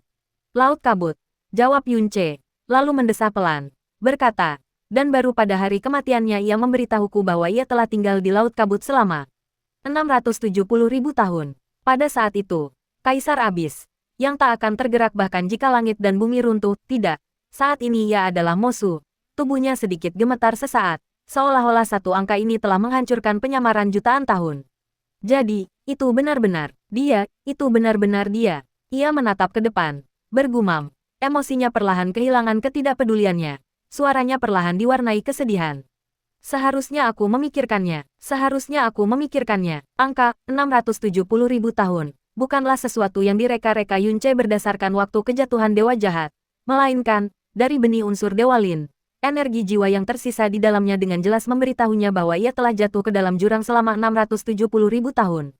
Momen ini, seperti yang diduga, menggugah emosi Kaisar Jurang. Diliputi emosi yang kompleks. Ia tergagap. 6.700.000 tahun yang lalu, aku tak sengaja merasakan auranya, dan sangat gembira. Namun ketika aku menemukannya, itu hanyalah salah satu benih unsurnya, yang telah ditelan oleh Dewa Kilin dan melekat pada kristal jiwanya. Aku mencari selama ratusan tahun, tetapi tidak menemukan jejaknya. Jadi aku membawa Dewa Kilin itu bersamaku untuk meredakan kerinduanku. Dewa itu kemudian melakukan kesalahan besar, tetapi karena masih memiliki auranya, aku tak tega membunuhnya dan membuangnya. Kupikir itu hanya salah satu benih elemennya yang entah kenapa jatuh ke dunia abis. Ternyata, itu memang dia, itu memang dia. Aku tak pernah tahu, dan aku menyerah begitu cepat. Yunce berkata lirih, karena guru tak ingin kau menemukannya. Jadi dia tetap bersembunyi di Laut Berkabut. Kenapa? Tanyanya. Yunce menatap profil Mosu. Suaranya diwarnai kesedihan. Guru bilang dia tak punya wajah untuk bertemu denganmu. Mosu terdiam sesaat, lalu perlahan menggelengkan kepalanya, menatap kehampaan. Suaranya yang serak seakan melintasi ruang dan waktu. Saudara Nisuan, mengapa kau harus seperti ini? Aku tak pernah menyalahkanmu, dan tak pernah bisa, bahkan dengan keadaan hari ini, bisa dekat denganmu. Menjadi saudara angkat denganmu, tetap merupakan keberuntungan terbesar dalam hidupku. Yunce diam-diam menenangkan detak jantungnya yang sedikit panik, lalu berkata dengan lembut, Guru berkata kepadaku bahwa beliau menyelesaikan segalanya di dunia lain. Memilih jatuh ke dalam jurang ketiadaan untuk menebus dosa-dosanya kepadamu. Untuk bersamamu. Tetapi beliau tidak pernah membayangkan bahwa sebuah dunia telah terbentuk di bawah jurang itu. Dan bahwa engkau masih ada, yang dikenal sebagai Kaisar Jurang. Guru berkata ia rindu bertemu kembali denganmu. Tetapi ia punya banyak alasan mengapa ia tak bisa bertemu denganmu. Selain rasa bersalah yang mendalam, ia tak akan membiarkan dirinya ikut campur dalam hidupmu lagi. Mengacaukan jalan yang telah kau tetapkan. Terlepas benar atau salah, terlepas kemana jalan itu mengarah, Mosu masih menatap kosong ke depan. Suaranya terdengar begitu jauh, saudara Nisuan. Kau jelas-jelas orang yang begitu, bebas dan tak terkekang. Suara Yunce menyusul dengan saksama. Guru berkata bahwa ia pernah menjadi orang yang paling bebas dan tak terkekang di dunia. Namun, hanya dalam masalahmu ia membuat kesalahan, dan kesalahan yang tak termaafkan. Jika ia memilih untuk menghentikanmu alih-alih menuruti dan menyemangatimu saat itu, kau tak akan dieksekusi oleh dewa ayahmu sendiri di jurang ketiadaan, dan kau tak akan terjebak dalam jurang penderitaan sekarang. Kata-kata ini mengungkapkan bahwa, Guru, telah menceritakan banyak hal kepadanya sejak saat itu. Karena kesalahan fatal inilah ayahmu meninggal sebelum waktunya, dan para dewa serta iblis bertempur dalam perang sengit, yang menyebabkan berakhirnya era itu. Maka, Guru menyatakan dirinya tidak layak menyandang gelar Dewa Pencipta, dan malah menjadi dewa jahat, hidup menyendiri dan menghabiskan sisa hidupnya terpenjara dalam rasa bersalah dan derita hingga wafatnya. Mosu perlahan berbalik dan menatap Yunce lagi. Tatapannya telah berubah sedikit, bukan lagi tatapan yang tertanam dan hampir naluriah seperti yang telah ia miliki selama jutaan tahun. Dia banyak bercerita padamu, ya, dan dia juga memberiku banyak. Yunce mengangkat tangannya, dan saat jari-jarinya bergerak, api, embun beku, kilat, dan pusaran angin muncul di telapak tangannya secara bergantian. Guru menganugerahkan kepadaku urat nadinya yang dalam, yang memungkinkanku untuk selaras dengan berbagai energi mendalam unsur. Dia juga memberiku kekuatan api Phoenix, kekuatan api gagak emas, kekuatan es Phoenix, dan untuk memperkuat tubuhku, dia memberiku darah dan sumsum dewa naga. Itulah Nisuan, mantan dewa pencipta unsur. Relik-relik suci kuno yang tak ada di abis ini semuanya masuk akal baginya. Ia mengatupkan kelima jarinya, dan cahaya kekuningan yang layu berkilauan di telapak tangannya. Sebelum guruku wafat, beliau membimbingku untuk menemukan benih elemen yang hilang, memulihkan meridian suanku yang tak lengkap menjadi utuh. Pantas saja alam rahasia runtuh secara tak wajar, gumam Mosu. Ternyata ia melihat penerusnya dan mengembalikannya dengan sukacita yang tak terkira. Gerakan tangan Yunce berubah lagi, dan sebuah bayangan pagoda yang memancarkan cahaya keemasan redup muncul di telapak tangannya. Ini adalah teknik pagoda Dao Agung yang diajarkan guruku untuk menempa tubuhku. Ketika aku mencapai beberapa keberhasilan, guruku mengatakan kepadaku bahwa teknik suci ini diciptakan olehmu. Tidak, Mosu tiba-tiba menyangkal. Setengah untukku, setengah untuknya. Yunce, ia menatap Yunce. Matanya dipenuhi emosi. Saat itu, aku berkelana bersamanya melintasi dunia yang tak terhitung jumlahnya. Menyaksikan langsung berjuta makhluk di dunia yang luas ini. Menyaksikan kebaikan dan kejahatan sejati. Lalu suatu hari, aku mendapat pencerahan di bawah pagoda di dunia fana. Dan pencerahan mendadak ini adalah penjelasannya, bimbingannya, yang menuntunku untuk memahami sebab dan akibat kehidupan fana, Dao Agung Langit dan Bumi. Bahkan rumus dasar teknik pagoda terapung Dao Agung pun diletakkan olehnya, yang mengarah ke 12 tingkat alam pagoda terapung selanjutnya. Ini adalah sesuatu yang benar-benar tidak diketahui Yunce. Awalnya ia berpikir bahwa karena teknik pagoda terapung Dao Agung dapat diwariskan dari zaman kuno hingga saat ini, tidaklah terlalu aneh bagi dewa jahat untuk mengetahui rumus ilahi tersebut. Tanpa diduga, teknik pagoda terapung Dao Agung ternyata diciptakan bersama oleh Nisuan dan Mosu. Namun, Nisuan, yang memiliki tubuh dewa pencipta, tidak perlu mengolah teknik pagoda terapung Dao Agung sama sekali. Partisipasi Nisuan hanya untuk Mosu. Begitu, Yunce mengangguk penuh emosi, kali ini tanpa kepura-puraan. Ketika kebenaran yang ada di alam yang dikenal bercampur dengan kebohongan dari alam yang tak dikenal, maka kebohongan itu menjadi kebenaran. Setiap kata yang diucapkan Yunce tak diragukan lagi terasa menusuk. Apakah dia mengirimmu untuk menemukanku? Tanyanya. Tidak. Yunce menggelengkan kepalanya tanpa ragu. Meskipun guru menyelamatkan hidupku, mengangkatku sebagai muridnya, dan memberiku semua yang kumiliki sekarang, beliau telah mengajariku lebih dari sekali bahwa hidupku hanya milikku sendiri, untuk mengikuti kata hatiku, untuk tak terkekang oleh dunia, dan tidak untuk dipengaruhi atau terikat oleh kehendak orang lain. Jika aku bisa bertemu denganmu, maka itu adalah tuntunan takdir. Jika kita tidak bisa bertemu, tak perlu dipaksakan. Satu-satunya harapan yang kutinggalkan adalah jika aku bisa bertemu denganmu. Aku akan menceritakan semuanya kepadamu, dan berbicara dengan bebas tanpa ragu. Dengan cara ini, mungkin itu bisa meringankan kesepianmu. Aku tak pernah menyangka asal-usulku adalah kerajaan ilahi penenun mimpi, salah satu dari 6 kerajaan ilahi agung. Dan karena asal-usul inilah, aku bertemu denganmu begitu cepat. Mungkin ini juga semacam bimbingan ilahi, yang memungkinkanku untuk memenuhi keinginan terakhir guru sesegera mungkin.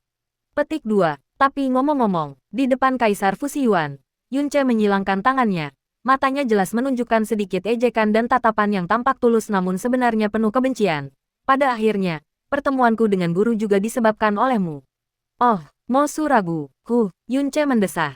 100 tahun yang lalu, alasan aku menghilang tanpa jejak di inti alam ilahi kerajaan penenun mimpi, di bawah perlindungan ketat, adalah semua berkat giok ilahi pemecah kekosongan yang kau anugerahkan kepada kerajaan penenun mimpi.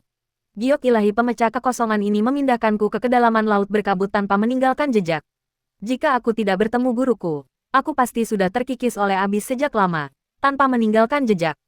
Jadi, ia memiringkan kepalanya dan tertawa tak acuh. Kehendak surga sungguh menakjubkan. Selama bertahun-tahun di abis, tak seorang pun pernah menunjukkan sikap seperti itu di hadapan Kaisar Abis, dan tak seorang pun pernah membuatnya merasakan emosi di luar kesedihan sejelas itu. Pria yang ada di hadapannya, ekspresinya, matanya, cara bicaranya, semakin mirip dengan kakak laki-lakinya, Nisuan. Dalam ingatannya, semakin tumpang tindih, membangkitkan getaran pelan yang semakin dalam di hatinya. Ia berbicara, tiba-tiba membisikkan nama Yunce. Yunce, kehendaknya sehalus awan, jiwanya sejernih air, sungguh nama yang akan ia berikan. Yunce, panggilnya lagi dengan lembut, diikuti dengan pernyataan yang menggetarkan dunia, maukah kau menjadi saudara angkatku? Tanda seru. Jantung Yunce berdebar kencang, dan kata-kata ketakutan hampir secara naluriah menggenang di tenggorokannya. Namun sesaat kemudian, ia melepaskan tangannya, matanya berbinar cerah, senyum mengembang di wajahnya, dan ia berkata dengan lantang, "Ya." Mosu tercengang. Kemudian, ia tertawa, hahaha, hahaha. Setelah tawa pertama, tawa yang lebih lepas lagi. Dalam persepsi dunia, Kaisar Abis jarang menunjukkan emosi. Dan bahkan senyum tipisnya yang sesekali muncul pun tak tercium sedikit pun gejolak emosi. Baik Satria Abis maupun para dewa belum pernah melihat Kaisar Abis seperti ini. Seperti yang diharapkan dari penerus saudara Nisuan. Sungguh penerus saudara Nisuan, hahaha. Siapapun yang lain akan ketakutan, dipenuhi kecemasan dan ketakutan. Mereka akan peduli dengan status, senioritas, ras, dan hierarki. Hanya saudara Nisuan, hanya penerus saudara Nisuan. Selama bertahun-tahun yang tak terhitung jumlahnya, ia dapat dengan bebas mengungkapkan suka dan dukanya di hadapan satu orang. Tanpa disadari, pandangannya kabur, seolah-olah ia melihat kembali pemandangan masa lalu, mendengar suara-suara masa lalu.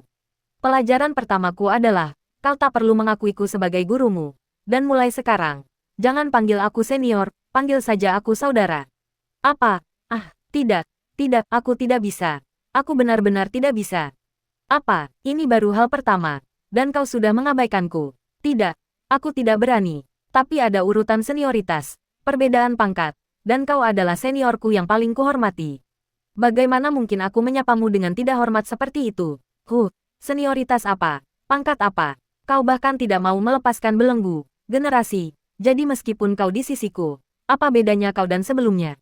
Pergilah, kau tidak perlu mengikutiku lagi.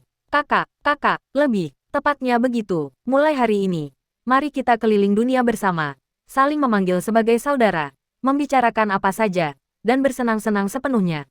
Ada apa dengan semua pembicaraan tentang senior dan master ini? Semuanya benar-benar menyedihkan. Saat ini, di mata Mosu, Yunce benar-benar seperti bayangan Nisuan. Melihat Mosu tertawa terbahak-bahak, sepenuhnya mengabaikan kesungguhan Kaisar Abis, Yunce pun ikut tertawa terbahak-bahak. Hahaha, menjadi saudara sumpah dengan Kaisar Abis yang agung. Ini adalah hal hebat yang bahkan tak berani diimpikan orang lain. Bagaimana mungkin aku menolaknya? Sambil tertawa, ia juga secara halus meredakan gejolak di lautan jiwanya. Usul Mosu yang tiba-tiba untuk menjadi saudara sumpah itu merupakan 5 bagian ketulusan dan 5 bagian ujian. Jika ia bereaksi sedikit lebih lambat tadi, dan melontarkan sepatah kata penolakan, hasilnya pasti akan sangat berbeda. Besarnya pengaruh Nisuan yang ia bawa menentukan seberapa besar bobot yang ia pegang di mata Mosu. Saat lautan jiwa perlahan-lahan tenang, suara Lisu terdengar. Kau telah menenun begitu banyak. Begitu banyak. Kebohongan besar. Tahukah kau bahwa orang di hadapanmu dapat memusnahkanmu dalam sekejap? Jika satu saja kebohongan ini terbongkar, konsekuensinya bisa berupa kehancuran total. Jadi, Yunce bahkan sempat menjawabnya saat itu. Apa yang kukatakan adalah kebohongan yang tak terbongkar. Saat itu, ketika aku jatuh ke jurang, Ratu Iblis berkata bahwa keuntungan terbesarku di jurang adalah kesenjangan informasi. Tentu saja aku akan memanfaatkan ini sebaik-baiknya. Dalam hal yang ia ketahui atau mungkin ia ketahui, aku hanya memberinya kebenaran. Dan dalam hal yang aku yakin ia tak akan tahu, itulah kebohongan yang kubuat untuknya. Oh tidak, itu adalah pengetahuan yang kuberikan padanya. Li Su berkata, dia adalah Mosu, dan juga Kaisar Abis. Dia memiliki pengetahuan terluas dan indera spiritual terkuat di jurang.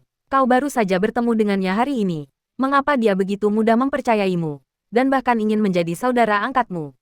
Aku tak mengerti, Yunce berkata perlahan. Alasan terkecilnya adalah dia adalah Kaisar Abis, dan tak seorang pun berani berbohong padanya. Alasan kedua adalah ia tak pernah kekurangan orang-orang yang mengaguminya, tetapi yang paling ia kurangi adalah seseorang yang setara dengannya. Ia putra Dewa Pencipta, dan aku penerus Dewa Pencipta, sekaligus penerus kakak laki-lakinya yang paling dihormati.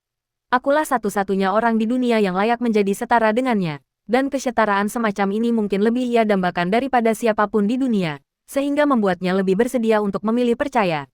Dan alasan terbesarnya, aku akan membiarkan dia menjawabmu sendiri. Yunce menahan senyumnya dan berkata dengan serius, sebelum kita menjadi saudara angkat, ada sesuatu yang sangat ingin ku ketahui. Kau adalah Kaisar Abis tertinggi yang telah meremehkan seluruh sejarah Abis, dan kau pasti telah menyaksikan banyak contoh kebenaran dan kepalsuan, kebaikan dan kejahatan. Aku, di sisi lain, hanyalah seorang pangeran kecil dari kerajaan ilahi, dan aku tak akan berhenti untuk mencapai tujuanku, yang cukup untuk membuatku dijuluki, tercela. Tidakkah kau takut aku ini orang yang penuh niat jahat? Misalnya, tidakkah kau takut aku mungkin memanfaatkan anugerah guru dan ikatanmu dengannya untuk sengaja mendekatimu, sehingga menjadi pengganggu yang menindas pria dan wanita serta mendatangkan malapetaka di dunia?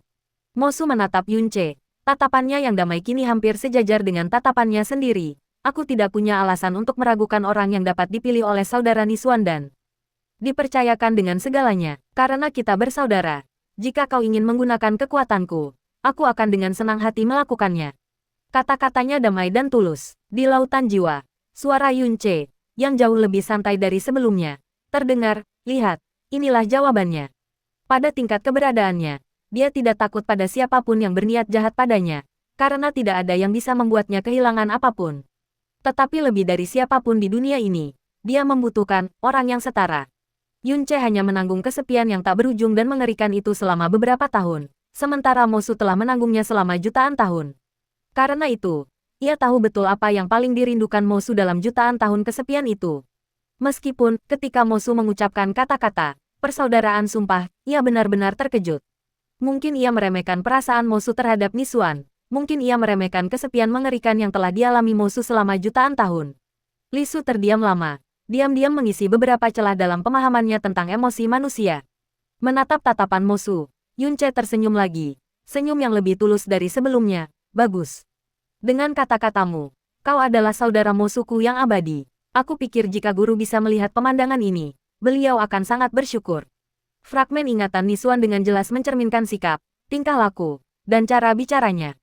Jiwanya memberinya implikasi bahwa ia adalah Nisuan, dan kata-kata serta tindakannya semakin mencerminkan citra Nisuan.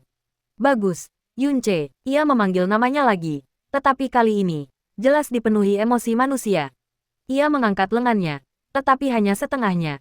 Ketika ia menegang sejenak, rasa takut muncul dari kesepian yang tak berujung. Yunce mengulurkan tangannya terlebih dahulu dan menggenggam lengan yang terulur itu. Jari-jari mereka saling bertautan, kakak Mosu. Tangan Mosu akhirnya menggenggam lengan Yunce juga. Lengan dan napas mereka saling bertautan. Sebuah janji untuk saling mendukung. Yunce, aku sangat bahagia. Sangat bahagia. Aku juga, kata Yunce sungguh-sungguh. Dulu aku berpikir wajahku tak tertandingi. Dicemburui semua pria. Jadi melihat seseorang yang melebihiku sepertiganya sungguh tidak menyenangkan. Tapi jika orang ini adalah kakak laki-lakiku, maka itu tidak masalah. Mosu menurunkan lengannya dan tersenyum. Penampilan saudara Nisuan dulunya adalah yang paling dikagumi di seluruh dunia, tak tertandingi oleh siapapun, dan ia sering mengagumi dirinya sendiri karenanya. Namun sayangnya, meskipun penampilannya cukup memikat semua pria dan wanita di dunia, Penampilannya bahkan tak mampu menarik perhatian senior Li Su, yang ia kagumi.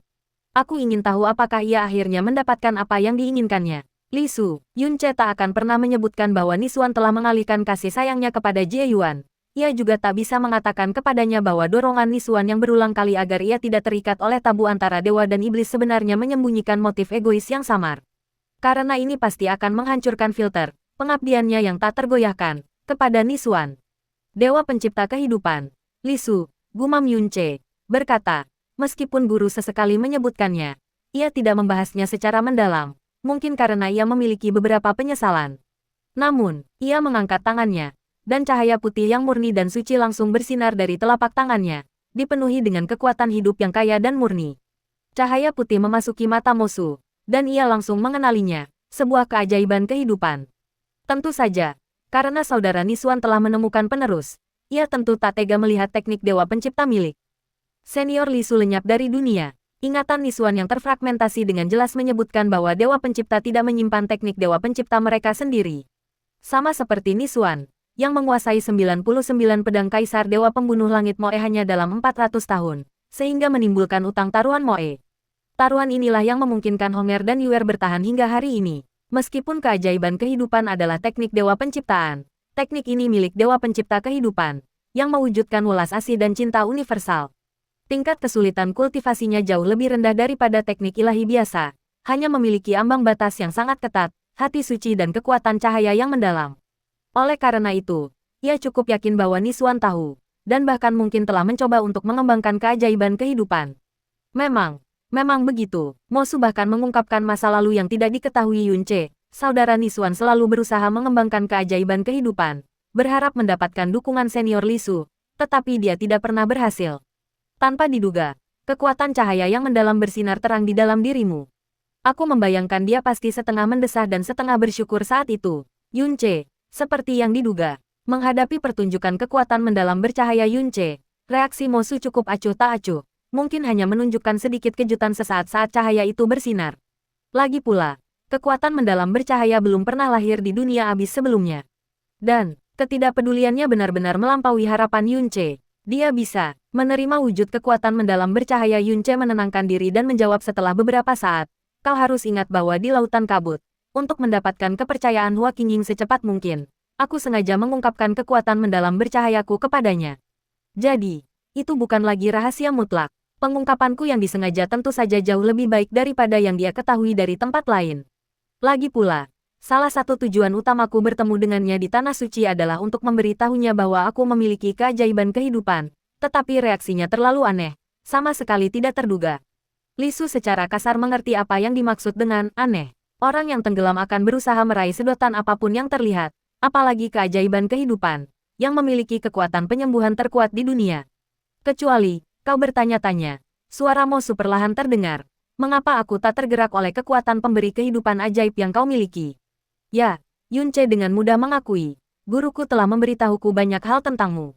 Jadi, aku tahu identitas masa lalumu, alasan kau datang ke dunia abis, dan Putri Panming yang menyebabkan perubahan dramatis dalam takdirmu, Pan Xiaodi. Menghadapi Mosu, ia mengucapkan nama itu, dan jelas melihat riak kesedihan di matanya. Mosu tetap diam. Sudah terlalu lama sejak ia mendengar nama ini, terukir di setiap sudut jiwanya, dari mulut orang lain. Yunce melembutkan suaranya. Apakah dia baik-baik saja? Dia baik-baik saja, jawab Mosu tanpa ragu sedikit pun. Dia hanya tertidur lelap, sangat lama. Bertahun-tahun ini, aku mencari cara untuk membangunkannya. Tapi cara itu bukanlah keajaiban hidup. Hati dan jiwa Yunce tiba-tiba terasa berat, seolah-olah ia telah tenggelam dalam lautan dalam yang tak berujung. Dipenuhi duka, kesunyian yang menusuk tulang. Jika itu saudara Mosu, semuanya pasti akan sesuai keinginanmu. Ia dengan rasional mengganti topik pembicaraan. Guru juga bercerita banyak tentangmu, seperti tentang ayah dewamu, ras dewamu.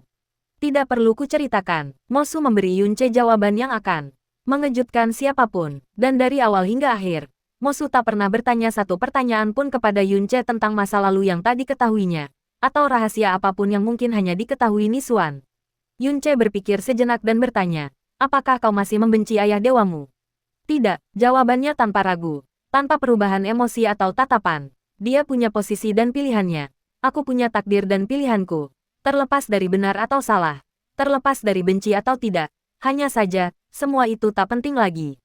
Sekarang, aku bahkan hampir tak ingat seperti apa rupanya. Kata-katanya setenang laut purba yang tenang, seolah-olah ia sedang mengatakan sesuatu yang tak penting tentang orang lain.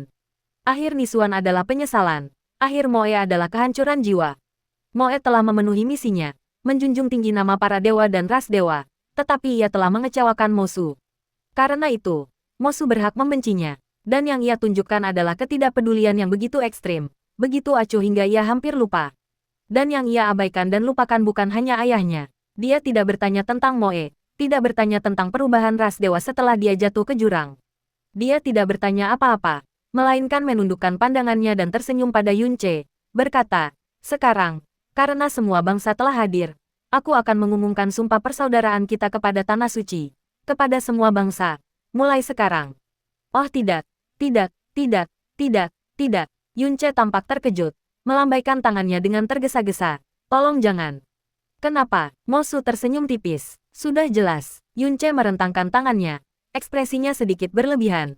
"Jika dunia tahu aku adalah saudara Kaisar Yuan, maka semua orang akan menghormati dan takut padaku. Bahkan jika mereka membenci atau membenciku di dalam hati mereka, mereka akan tetap memperlakukanku dengan penuh hormat di permukaan.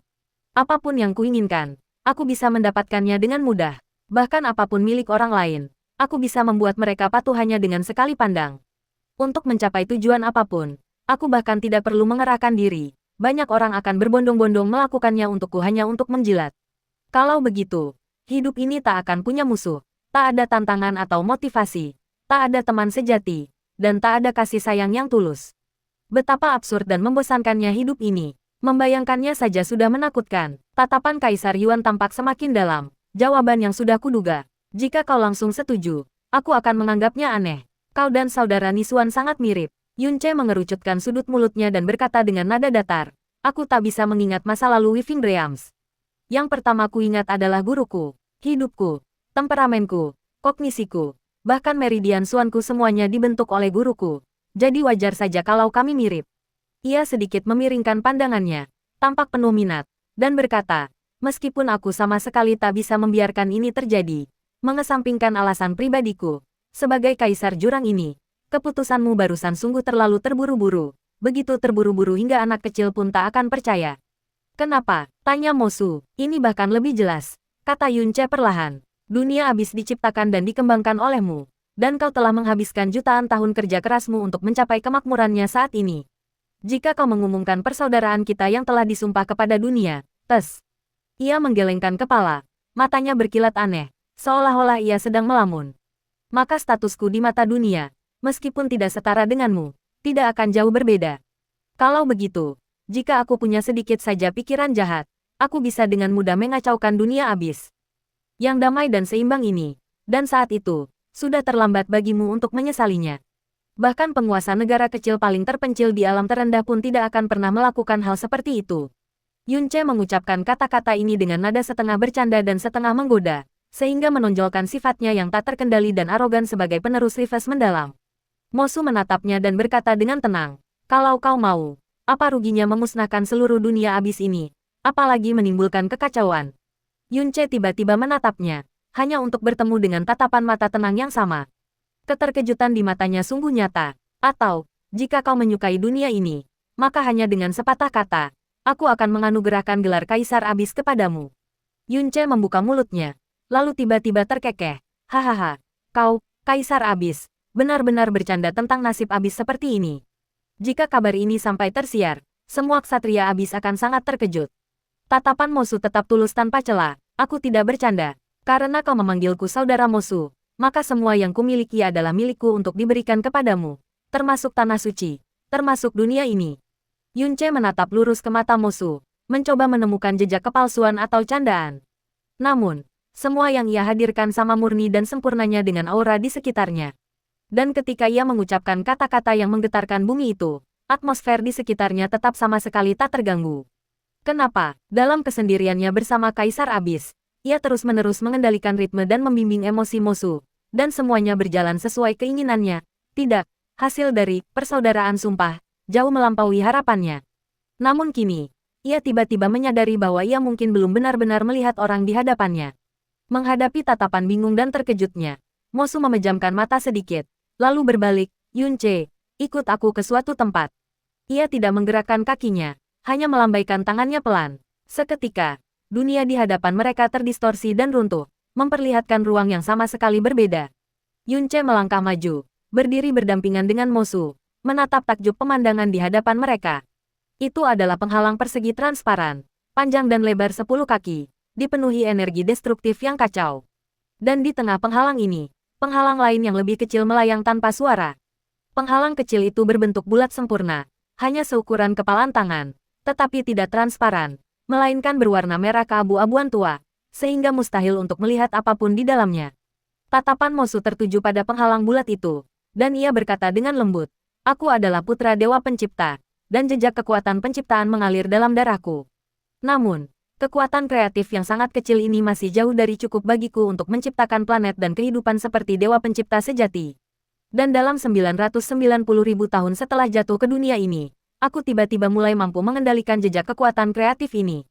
Jadi, dengan menggunakan kekuatan ini, aku menghabiskan 90.000 tahun dengan sukses menciptakan sebuah planet kecil.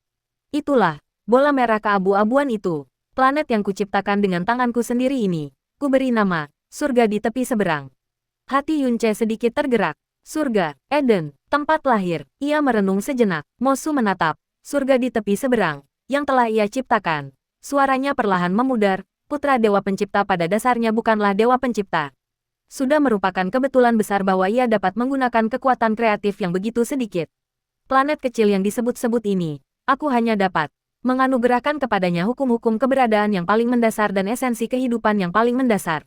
Tetapi, di tahun-tahun berikutnya, ia secara bertahap menyempurnakan hukum-hukumnya sendiri, dan kemudian memunculkan kehidupan pertama. Mata Yunce menunjukkan sesuatu yang baru. Kemudian, didorong oleh naluri untuk hidup, kehidupan mulai bereproduksi, berevolusi, bereproduksi lagi, berevolusi lagi. Maka, muncullah ras-ras, muncullah komunitas-komunitas. Kemudian, muncullah bangsa-bangsa, muncullah benua-benua yang merdeka. Kemudian, mereka mulai mencoba menjelajahi dunia yang lebih luas, dan dengan demikian, dalam pemahaman mereka, muncullah bidang-bidang bintang, muncullah alam semesta. Tanda seru, alis Yunce berkerut, kebaruan di matanya perlahan berubah menjadi keheranan.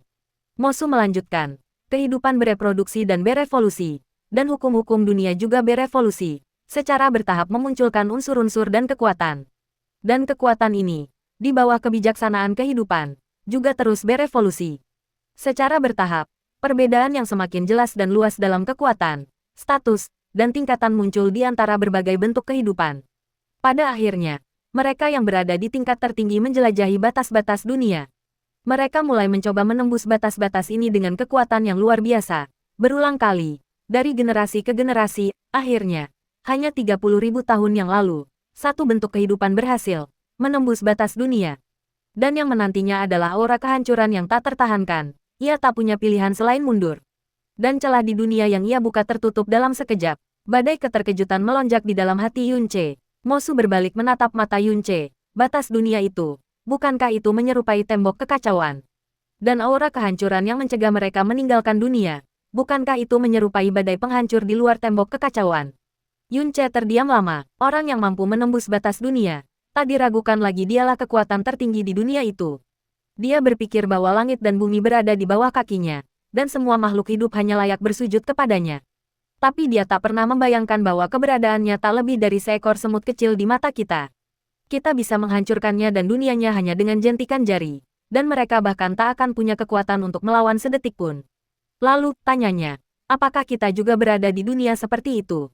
Apakah dunia kita hanyalah surga di sisi lain milik orang lain? Apakah kekuatan dan kemuliaan yang kita rasakan hanyalah serangga yang dipermainkan di mata orang lain? Petik 2. Atau mungkin, kita bahkan bukan eksistensi nyata. Mungkinkah kita hanya ilusi yang dibangun oleh makhluk tingkat tinggi? Secuil mimpi, kata-kata dalam buku, atau mungkin, sebuah pikiran ilahi yang bisa lenyap kapan saja. Yunce membuka mulutnya, tetapi tak ada kata yang keluar. Ini adalah kata-kata yang belum pernah ia dengar sebelumnya. Juga tak pernah terpikirkan sebelumnya. Terlalu berat, terlalu menakutkan, memengaruhi seluruh pemahamannya. Merasakan jiwa Yunce yang bergetar hebat, ia tersenyum, jadi, kau mengerti. Semakin tinggi pemahaman seseorang, Semakin tinggi kedudukannya, semakin ia menyadari betapa tak berartinya keberadaan dirinya sendiri, keberadaan dunia ini. Begitu tak berartinya sehingga apa yang dulu dianggap sebagai luasnya segala sesuatu hanyalah segenggam debu. Begitu tak berartinya sehingga hidup hanya dapat menampung satu hal. Segala sesuatu yang lain, status, kekuasaan, ketenaran, hasrat, dendam, semuanya hanyalah ilusi yang tak berarti. Jadi, Yunce akhirnya berbicara. Meskipun dengan sedikit kesulitan, sekarang, kau hanya punya ruang untuk satu hal dalam hidupmu, dan segala sesuatu yang lain, tak berarti. Dulu begitu, Mosu mengulurkan tangan dan dengan lembut meletakkan tangannya di bahu Yunce. Bagiku, kemunculanmu adalah kejutan yang luar biasa. Jadi, selama sisa hidupku, selain satu hal itu, aku telah mendapatkan seorang saudara lagi. Ia menepuk tangannya pelan lalu membiarkannya jatuh. Dulu, aku iri dengan sifat kakak Nisuan yang riang dan bebas. Sekarang, aku juga iri dengan semangatmu yang flamboyan dan bebas. Tapi, aku ditakdirkan untuk tidak bisa melakukannya. Bukannya aku enggan, tapi aku tidak punya kekuatan, apalagi hak. Ia tersenyum. Tetapi apa yang ia katakan sungguh memilukan. Bertemu denganmu telah memberiku satu orang lagi di dunia ini untuk kupercayai, dan untuk bisa tertawa lepas beberapa kali. Bagiku, itu sudah sebuah kemewahan yang hampir luar biasa. Jauh di lubuk jiwanya, suara lembut Lisu bergema. Jantungmu berdetak begitu kencang. Yunce menghela napas lega, perlahan menekan berbagai emosi yang bergejolak di hatinya.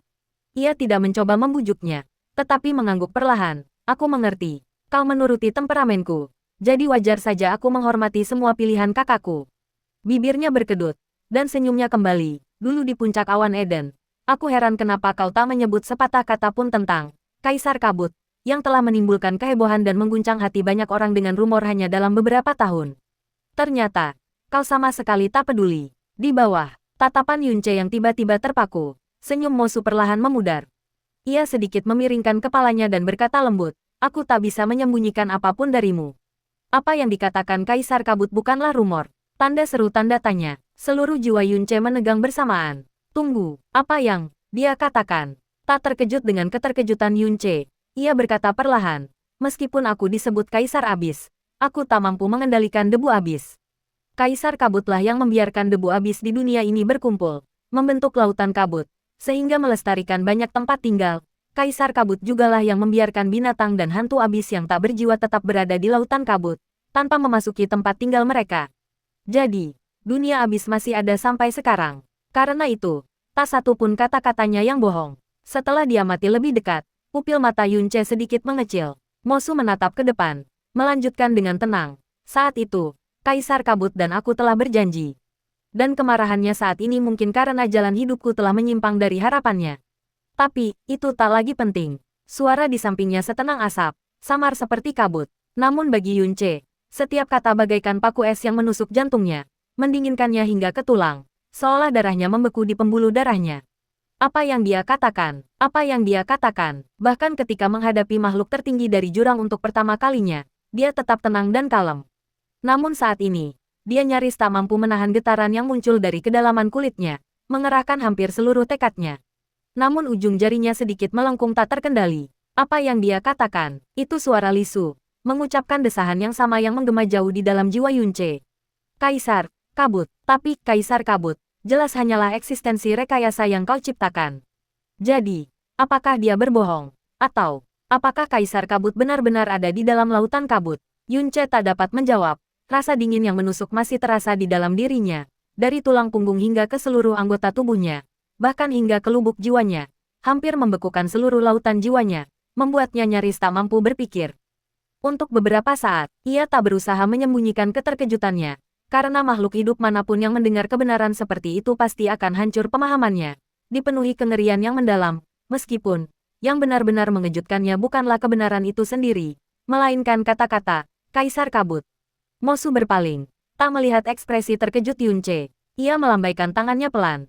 Dan ruang di hadapannya terdistorsi dan bergeser. Surga di pesisir seberang, lenyap dari pandangan. Semua makhluk di dalam surga di pesisir seberang, sama sekali tak menyadari hal ini. Terus mengikuti takdir dan hukum yang telah ditentukan. Menjelajah selangkah demi selangkah, dan selamanya berada dalam apa yang mereka anggap sebagai realitas.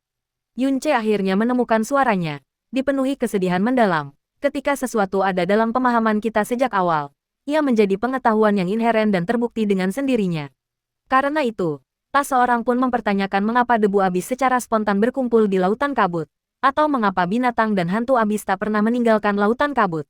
Memang, kata Mosu lembut, menatap kekosongan di hadapannya, dan tak seorang pun mempertanyakan mengapa makhluk hidup berjalan tegak di tanah, alih-alih menggantung terbalik di udara. Juga tak seorang pun mempertanyakan mengapa mata mereka dapat melihat langit dan bumi, dan telinga mereka dapat mendengar suara-suara yang jauh. Yunce kembali mengingat apa yang dikatakan Ciu Yao. Hal yang paling menakutkan bukanlah yang tak diketahui, melainkan terjebak dalam apa yang diketahui. Namun, senjata terhebatnya dalam mengatur abis justru adalah eksploitasi, pengetahuan inheren, abis. Namun, tanpa disadari, ia sendiri telah lama terperangkap dalam kurungan pengetahuan inheren yang tak terlihat. Ketika ia, sebagai Kaisar Kabut, menciptakan rumor yang mengguncang kepercayaan Kaisar Abis, ia memanfaatkan misteri kemunculan abis yang belum terpecahkan. Saat itu, ia secara naluriah percaya bahwa berkumpulnya lautan kabut oleh debu abis dan berdiamnya binatang abis di lautan kabut adalah hukum bawaan debu abis dan binatang abis, sebagaimana air mengalir ke lautan dan ikan hanya bisa hidup di air. Ia tidak pernah membayangkan, atau lebih tepatnya, tidak berani membayangkan, bahwa lautan kabut benar-benar dikendalikan oleh suatu kekuatan. Yunce mengangkat matanya untuk menatap Mosu. Ekspresinya merupakan perpaduan sempurna antara terkejut dan penasaran. Semua orang di Sekte Penenun Mimpi percaya bahwa Kaisar Kabut hanyalah rekayasa yang diciptakan oleh seseorang untuk menabur perselisihan dan menciptakan misteri. Lagi pula, ia hanya muncul sesekali, dan tak seorang pun pernah melihat wujud aslinya. Aku tidak pernah menyangka, ia benar-benar ada. Ia tidak pernah memikirkannya, tidak pernah membayangkannya. Ia lebih suka percaya bahwa Kaisar Abis juga sedang menenun kebohongan, sama seperti dirinya. Karena keberadaan Kaisar Kabut itu sendiri, atau lebih tepatnya, seharusnya itu sebuah kebohongan. Kebohongan yang ia ciptakan sendiri. Namun, ia punya banyak alasan untuk menipu Mosu, sementara Mosu tidak punya alasan untuk menipunya. Karena dasar penipuan adalah motif tersembunyi. Motif tersembunyi apa yang mungkin dimiliki Mosu terhadapnya. Ia berusaha sekuat tenaga untuk mempertahankan fluktuasi emosinya yang wajar, tetapi gejolak di hatinya bagaikan badai yang mengamuk, tak pernah benar-benar mereda. Jika benar-benar ada Kaisar Kabut di dunia ini, jika Kaisar Kabut ini cukup kuat untuk mengumpulkan semua debu jurang dan memberikan aturan kepada semua makhluk dan hantu jurang, maka kekuatannya. Tidak, ia harus fokus menangani situasi saat ini. Terlebih dahulu, ia tidak bisa memikirkan Kaisar Kabut dan semua yang ada di belakangnya untuk saat ini. Mosu menoleh ke arah Yunce, memahami keraguannya. Kau ingin tahu tentang Kaisar Kabut? Yunce mengangguk. Nadanya dipenuhi rasa ingin tahu yang alami. Tentu saja. Kupikir siapapun di dunia ini yang mendengar kebenaran seperti itu pasti ingin tahu siapa Kaisar Kabut itu dan mengapa dia tak pernah muncul sebelumnya. Petik 2. Namun, kupikir karena kalian berdua telah berjanji satu sama lain, pasti ada rahasia yang tak boleh diketahui orang luar. Jadi, kupikir lebih baik aku tidak bertanya. Guru pernah berkata bahwa semakin sedikit yang diketahui seseorang dalam hidup, semakin tenanglah ia. Bibir Mosu sedikit melengkung. Senyum lembutnya penuh kehangatan, dan di dalam kehangatan itu seolah tersirat ketulusan yang samar dan tak terlukiskan, kemurahan hati. Ia teringat bagaimana kakak laki-lakinya, Nisuan, selalu menatapnya sambil tersenyum, dengan sabar menjawab segala macam pertanyaan aneh, kekanak-kanakan, atau lucu. Aku belum pernah benar-benar melihat Kaisar Kabut. Kata-kata Mosu terdengar pelan, mengejutkan Yunce. Mosu mengalihkan pandangannya, menatap ke depan, dan berkata perlahan, Kaisar Kabut yang kulihat tidak berbeda dengan wujudnya saat ini di dunia. Ia tersembunyi di dalam debu jurang tebal yang tak tertembus oleh penglihatan dan persepsi, menampilkan wujud yang terdistorsi, memancarkan suara yang samar dan tak jelas, dan, sepengetahuanku, hanya ada aura yang asing dan aneh. Mosu melanjutkan, aku pernah menjadi putra Dewa Pencipta, dan aku dapat dengan mudah bermandikan cahaya ilahi dari berbagai dewa pencipta, dan bahkan dengan mudah menyentuh napas ilahi para dewa. Namun aura yang terpancar dari Kaisar Kabut memberiku rasa kehalusan dan kekosongan yang belum pernah kurasakan sebelumnya, dan bahkan rasa absurditas yang melampaui Dewa Pencipta. Hati Yunce terasa seperti diremas oleh sesuatu, dan rasa sesak yang mengerikan langsung menyapu seluruh tubuhnya. Tapi, tak mungkin ada eksistensi yang melampaui Dewa Pencipta, entah itu halus, ilusi, atau absurd. Semuanya mengarah pada satu kemungkinan. Kaisar Kabut bukanlah makhluk sejati, tanpa tubuh fisik, melainkan kehendak jurang yang telah berevolusi dari debu tak berujung dunia jurang ini dalam kurun waktu yang panjang. Ia berhenti sejenak, lalu melanjutkan, Setidaknya bagiku, aku tak bisa memikirkan kemungkinan kedua. Begitu, Yunce mengangguk perlahan, menyatakan persetujuannya, sebuah kehendak yang berasal dari debu jurang yang tak berujung. Tak heran ia bisa mengumpulkan debu seluruh dunia dan bahkan menganugerahkan hukum kepada makhluk-makhluk jurang yang tak berjiwa. Mengumpulkan debu jurang di lautan kabut, memungkinkan dunia memiliki ruang di mana ia dapat bertahan hidup untuk waktu yang lama, memungkinkan makhluk-makhluk jurang dan hantu hanya berkeliaran di lautan kabut, memungkinkan makhluk-makhluk di daratan hidup untuk hidup dalam damai. Kalau begitu, Kaisar Kabut, ini adalah kehendak yang sangat baik hati. Menghadapi jawaban yang tampaknya jelas ini, Mosu terdiam cukup lama. Yunce mengerutkan kening, terkejut, dan bertanya, apakah aku salah bicara? Mosu menggelengkan kepalanya pelan. Aku tidak bisa menjawab pertanyaan ini. Karena di duniaku, perbedaan antara baik dan jahat sudah lama kabur. Yunce pun terdiam, karena pemahamannya sendiri tentang batas antara baik dan jahat tidak lagi sejelas dulu di masa mudanya. Apakah gurumu pernah menyebutkan artefak iblis yang hilang itu kepadamu? Mosu tiba-tiba bertanya. Inisiatif Mosu untuk menyebutkannya mengejutkan Yunce. Ia langsung melafalkan, cermin pemecah kekosongan, Panming dan manik pembalik nirvana. Namun, guru juga mengatakan bahwa hilangnya kedua artefak iblis ini tidak diungkapkan kepada publik saat itu. Guru hanya mengetahuinya karena ayahmu yang memberitahunya, kata Mosu dengan tenang, mengabaikan kata-katanya kemudian. Saat itu, Xiao Dai melindungiku dari cedera parah, jatuh bersamaku ke jurang ketiadaan. Jurang itu jauh lebih mengerikan saat itu daripada sekarang. Tulang-tulangku patah, Xiao Dai rusak parah, dan cermin pemecah kekosongan Panming maupun manik pembalik nirvana berada di ambang kehancuran. Yunce menahan napas, mendengarkan dengan saksama. Pecahan ingatan Nisuan memberitahunya bahwa yang melemparkan Mosu dan Pan Xiao Dai ke jurang adalah pedang pembunuh langit milik pedang leluhur. Jika bukan karena campur tangan kedua artefak iblis itu, Mosu dan Pan Xiao Dai pasti sudah musnah di tempat. Namun, harga yang harus dibayar adalah hampir runtuhnya kedua artefak iblis itu. Meskipun cermin pemecah kekosongan Panming dan mutiara pembalikan iblis nirvana tidak termasuk dalam 7 harta karun surgawi agung, keduanya tetap merupakan artefak yang paling mirip di dunia. Namun, keduanya hampir hancur oleh satu serangan pedang primordial pembunuh langit. Kekuatan pedang-pedang primordial pembunuh langit sungguh mengerikan. Dengan mengandalkan domain iblis spasial yang nyaris tak terlindungi oleh cermin pemecah kekosongan Panming, aku dan Xiao Dai mampu bertahan untuk sementara waktu. Namun, cermin pemecah kekosongan Panming yang hancur akhirnya tak mampu bertahan lama, dan Xiao Dai pun tertidur dalam harapan kematian. Antara langit dan bumi, hanya ada keputusasaan. Dunia yang hanya berisi kematian, kekasih tanpa kehidupan, penghalang yang runtuh, dan diri yang kesepian, sungguh menyedihkan. Kematian, akankah? Gumam Yunce tanpa sadar. Mengingat masa lalu yang jauh, suara Mosu begitu tenang. Saat aku memeluk kupu-kupu burung hantu, hendak bunuh diri. Aku melihat kabut abu-abu yang terdistorsi dan mendengar suara pertama dari dunia ini. Dia menyebut dirinya penguasa abis, mengklaim dia bisa memperbaiki artefak magisku yang rusak dan mengizinkanku hidup di dunia ini untuk waktu yang lama. Harganya adalah memenuhi keinginannya. Batas waktunya dalam 5 juta tahun. Jantung Yunce berdebar kencang lagi. Akhirnya ia tak mampu menahan emosi yang meluap dan bertanya, apa keinginan yang dia bicarakan? Mosu terdiam cukup lama, melibatkan janji bersama antara Mosu dan Kaisar Kabut. Yunce berpikir itu pasti sesuatu yang tak bisa dibicarakan.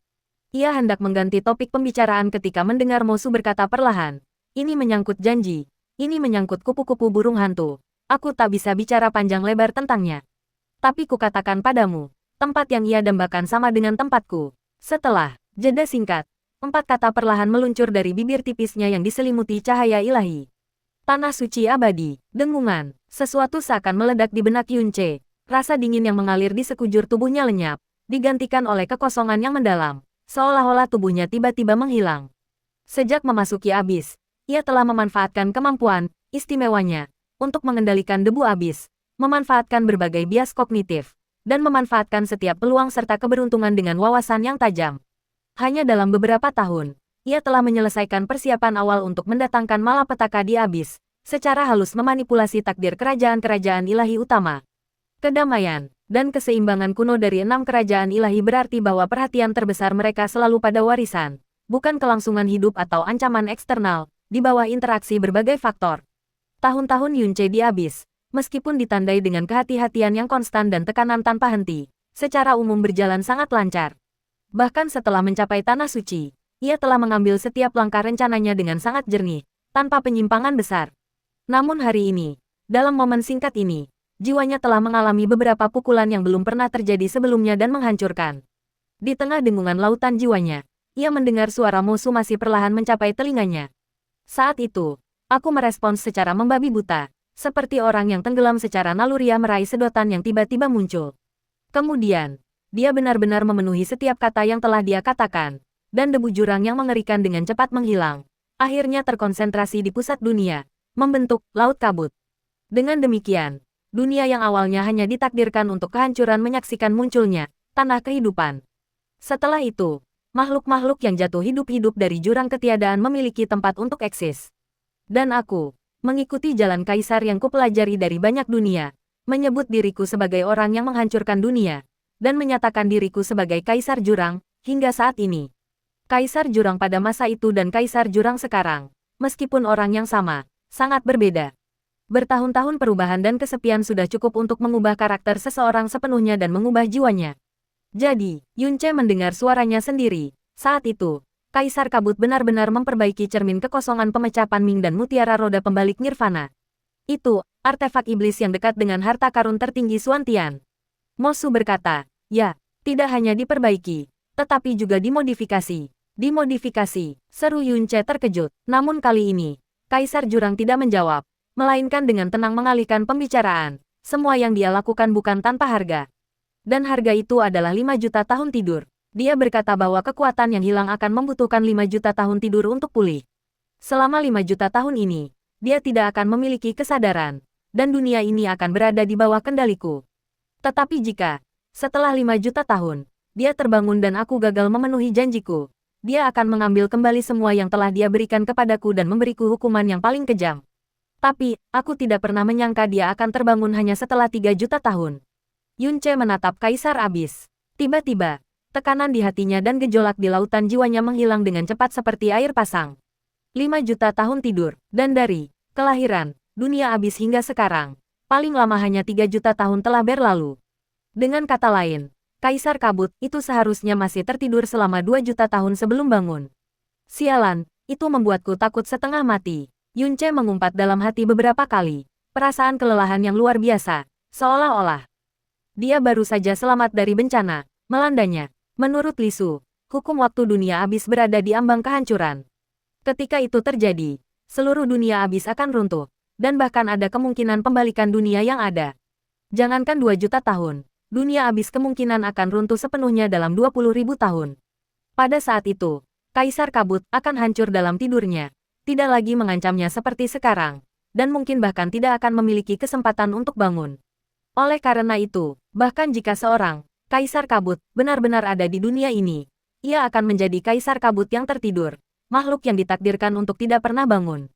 Dengan demikian, ia akan tetap menjadi satu-satunya Kaisar Kabut di dunia ini. Ia tetap harus mengikuti jalan aslinya.